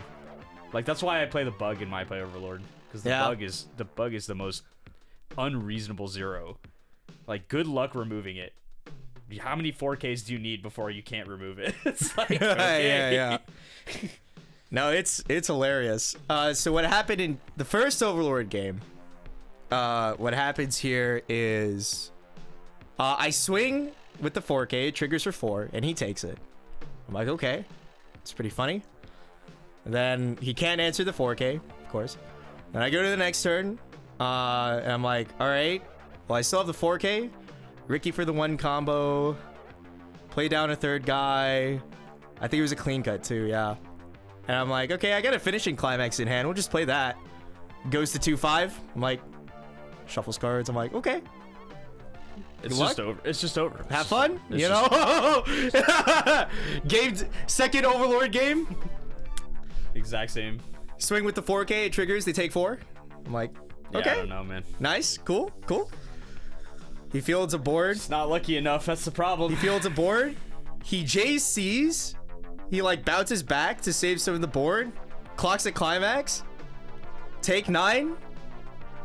I'm like, awesome. Yeah. I'm ready for my level 1 game. You go ahead. You go ahead and figure out whatever you need to figure out over there. I'm just gonna get ready to plus through whatever you're going through. And yeah, I think there's a day that I will finally come back onto this podcast and say, damn, yeah, Overlord, they cooked my ass. They got the slow early game. They got double lines into triple lines. I got cooked. One day that could happen. That's really possible. But it is extremely funny to me that every time I've hopped on this podcast so far and I discuss an Overlord tournament experience, it's just, I guess they just took 3 levels. They just keep taking my damage. I don't know. Yeah. Like, I'm sure if we had Jason on the podcast, Carmen, like, he'd be like, Ben, screw you. Yeah. He's also a slime hater too. So it's like, everybody's got their favorite deck when it comes to high power meta like this, where you have so many super high power, very different kinds of decks. Everybody has their favorite, their pet one. So we eventually have to stop talking, but I do want to get one more. I do want to get one more take from you, Carmen. Since you and I are both be going to Worlds, and hopefully Ben as well.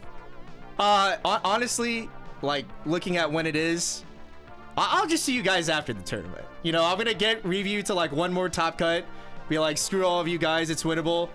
And then I'm just gonna fly in the day after the tournament, Golden Week? I have to spend 3 days of PTO for Golden Week? It's only half of Golden Week, to be clear. Yeah. I'll be there earlier. No we buy a start trip early. Well, I'll be there. What is it? 15th through the 6th. So, April to May. So I'll be there earlier. Yeah. But I do want to ask.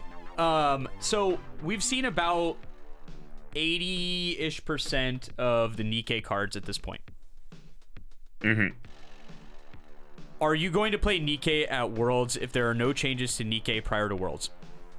Oh, absolutely. I don't think it's close. I think it's like actually, Bryan, like Strictly Broken, like Nova TCG Bryan. He's like, you think Nikkei's like that uncontested? And I think everything else is very close to like dog water by comparison to Nikkei. I think it's like absolutely the new marker of power creep. I am gonna be there before the set comes out, so I have to get someone who is coming later to mule me the cards. I locked in my play set already. Oh yeah, that's right. Whether that is Bryan from Strictly himself, or like I pass it off to Riaz, who's like right down the street from Strictly or something. I'm absolutely playing Nikkei. Yeah, I got you. No, if it comes down to it, man, I got you. Yeah. It's like we'll figure something out. We can source it because I'm not gonna be the only person in this situation. We can put together, you know, the Nikkei railroad of getting these English cards across the water. We'll get it there. Like we could because Nikkei smuggling ring. Well, yeah, Nico was like, oh, I'm staying in Japan. I can just hook you up with the cards. And I'm like, Nico, I need them in English. He's like, oh, yeah, I can't do that. And I was like, yeah, that's the whole problem. So, but yeah, I'm absolutely playing hey, Nikkei. you'll have no shortage if they don't ban it. You'll have no shortage of people to play with it. Like, just... Oh, yeah. Just before the tournament, you go to some Japanese Thank locals here God. and there, you know. Thank God for Redacted Simulator 9000 project. Yeah. Because not thank only goodness, that is the number one way that I practice nowadays, because you get faster games, get better information. I hate playing on webcam. So just because I feel like I'm not in it, I don't have all the information. Simulator has everything laid out nice and easy. It's also directly responsible for me being able to make top 16 with Leica Reco WGP, because I was able to play all that stuff beforehand. I was able to get in there and whip it up myself for smoke testing and actually get in there and test. Not that I needed much testing on that deck. That new custom card they printed basically made it so that a dog can play that feature now. So it wasn't exactly very difficult. Yeah, that card's messed up. Explain it for the... What is it? Explain it for the fan at home. So Steve was just looking at me funny. This card on play salvages the finisher climax for free. It is a 3/2 with no soul trigger. On play, salvage the finisher door, and then at the beginning of your climax phase, you can pay 1 and tribute this monster to search for any creature from your deck. Then special summon 1/3/2 Chisato and 1/3/2 Takina from your hand, and give them the ability where your opponent cannot activate quick play spell cards during their turn. So they can't play event cards on either lane that you special summon. What? So one card just goes like +3 and gives you the finisher door. What? So yeah. It's absolutely insane. Effectively, what it does is make it. Yeah, it makes effectively what it does is make that finisher that already basically assembled itself because the Chisato salvages on play from your hand. It made that even easier to sculpt and cost 2 less stock. So instead of 9, it costs 7 to do the full combo. So you get to like flex with throughout the rest of the whole game, and you don't even have to play Majima anymore. So yeah, that card is like completely messed up.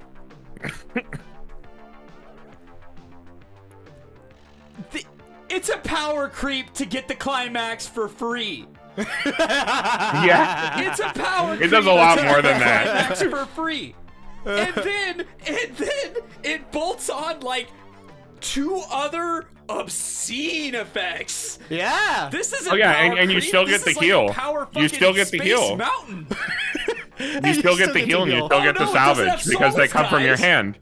Because they come from your hand. Yeah, that's right. They summon the finishers from your hand after you got to search a card. After you got to search a card with it, it plays them from your hand, and then one of those also salvages already. Yeah. No, you get all of it. It's all of it. Correct. Yeah. That card is Uh-huh. that card's super messed up. Like, I wasn't kidding. A dog could play that finisher out. That thing. No input required. Like, Holy shit! I would be terrified of Yeah. facing the simulator on autoplay against this thing. oh yeah. It would always pop off. Oh, that's true. That's yeah, no, it would wild. kill your dumbass. That's absolutely wild. Yeah, no, I 100%. can't. Yeah. All right. But Maybe yeah, they're- I maybe this is- absolutely plan on using the simulator to test ahead with Nikkei. I've already started doing. Yeah. Yeah. That is Yeah. that is generally Nikkei's just gonna be too good. It's just gonna be too good. I think it's unfortunate that we're going into Worlds meta that's like play Nikkei or bust. But why would you play anything else? Like it just seems Yeah. a little bit too. This space is reason, age. Steve. There are two reasons why, like, being kind of like privileged in the sense of like already having won a regional, where I'm like, this world's maybe not. And one of them is Gold Week, and the other one is this, where I'm just like, do I really want to try and win Nikkei Worlds? I think that that's the thing, right? Is that like Do I really want to? I don't know, but what I'll say is this: I try not to doom speak too much before the set actually comes out, and we can get some like real card time with it. Because while the simulator is valuable, it is nice to like flip the cards in front of people. But it just seems like we get one of these every few years. Where like Chainsaw Man is like this in a less Every few years. At this point, it's been back-to-back years Yeah. now. Yeah. Chainsaw The Man only is like reason this, Chainsaw STS2 Man is like doesn't- this. Chainsaw Man didn't feel as bad because it came out and was banned before a single season could be played for it. So it was exclusively in Yeah. trios. Yeah. So it didn't feel as bad, yeah. but you're right. We do get one of these all the time, like a DAL, a Chainsaw Man, and an SDS2, Yeah. etc. Yeah. Yeah, like they cook so hard.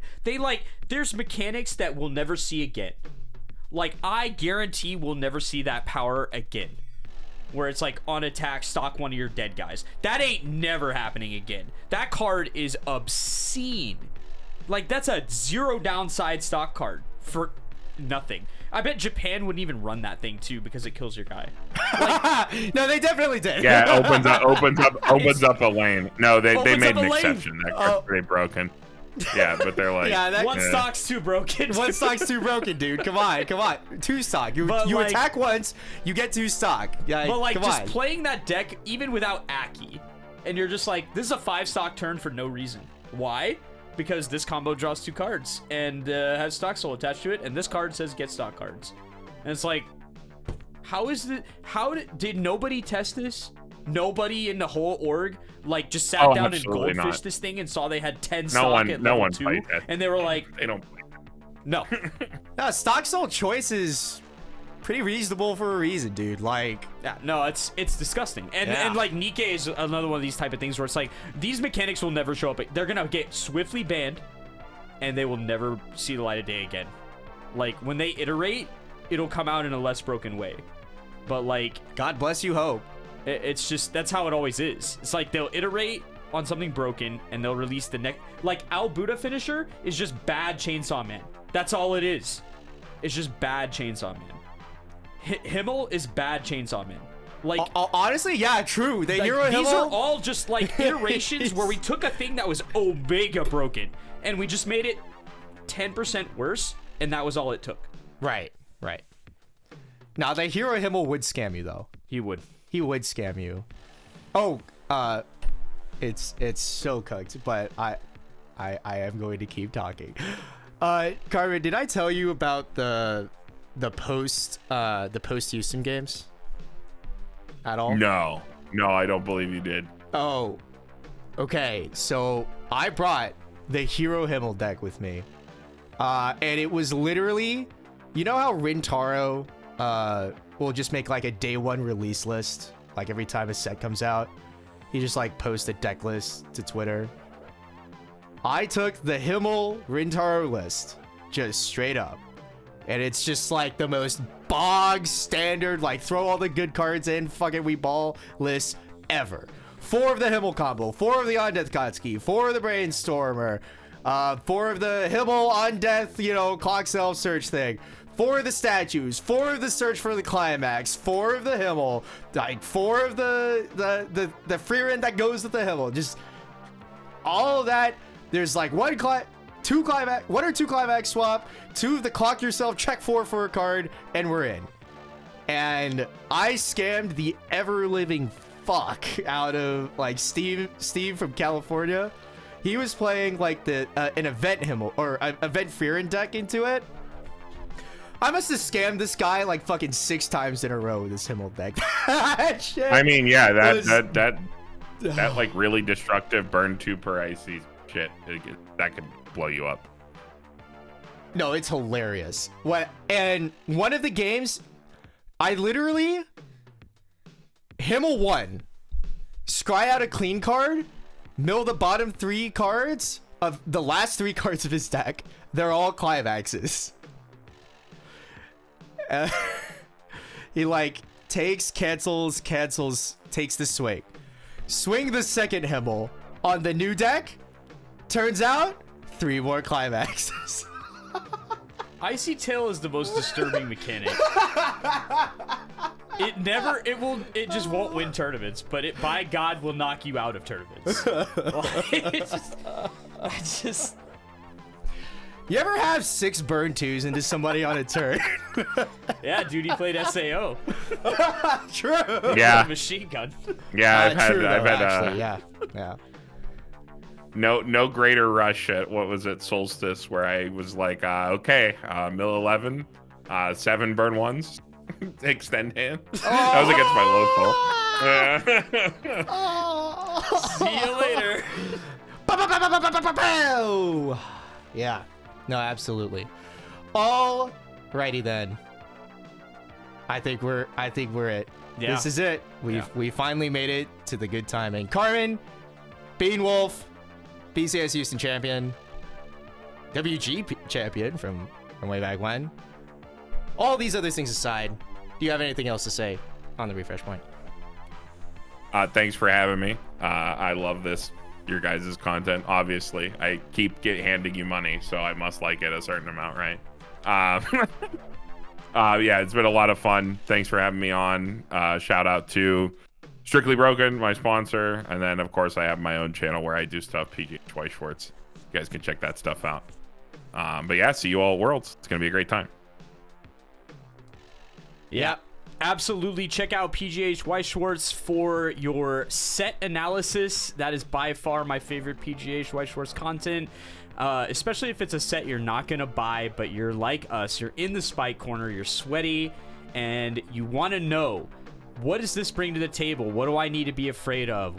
How do I play against this? They break down every significant card of value.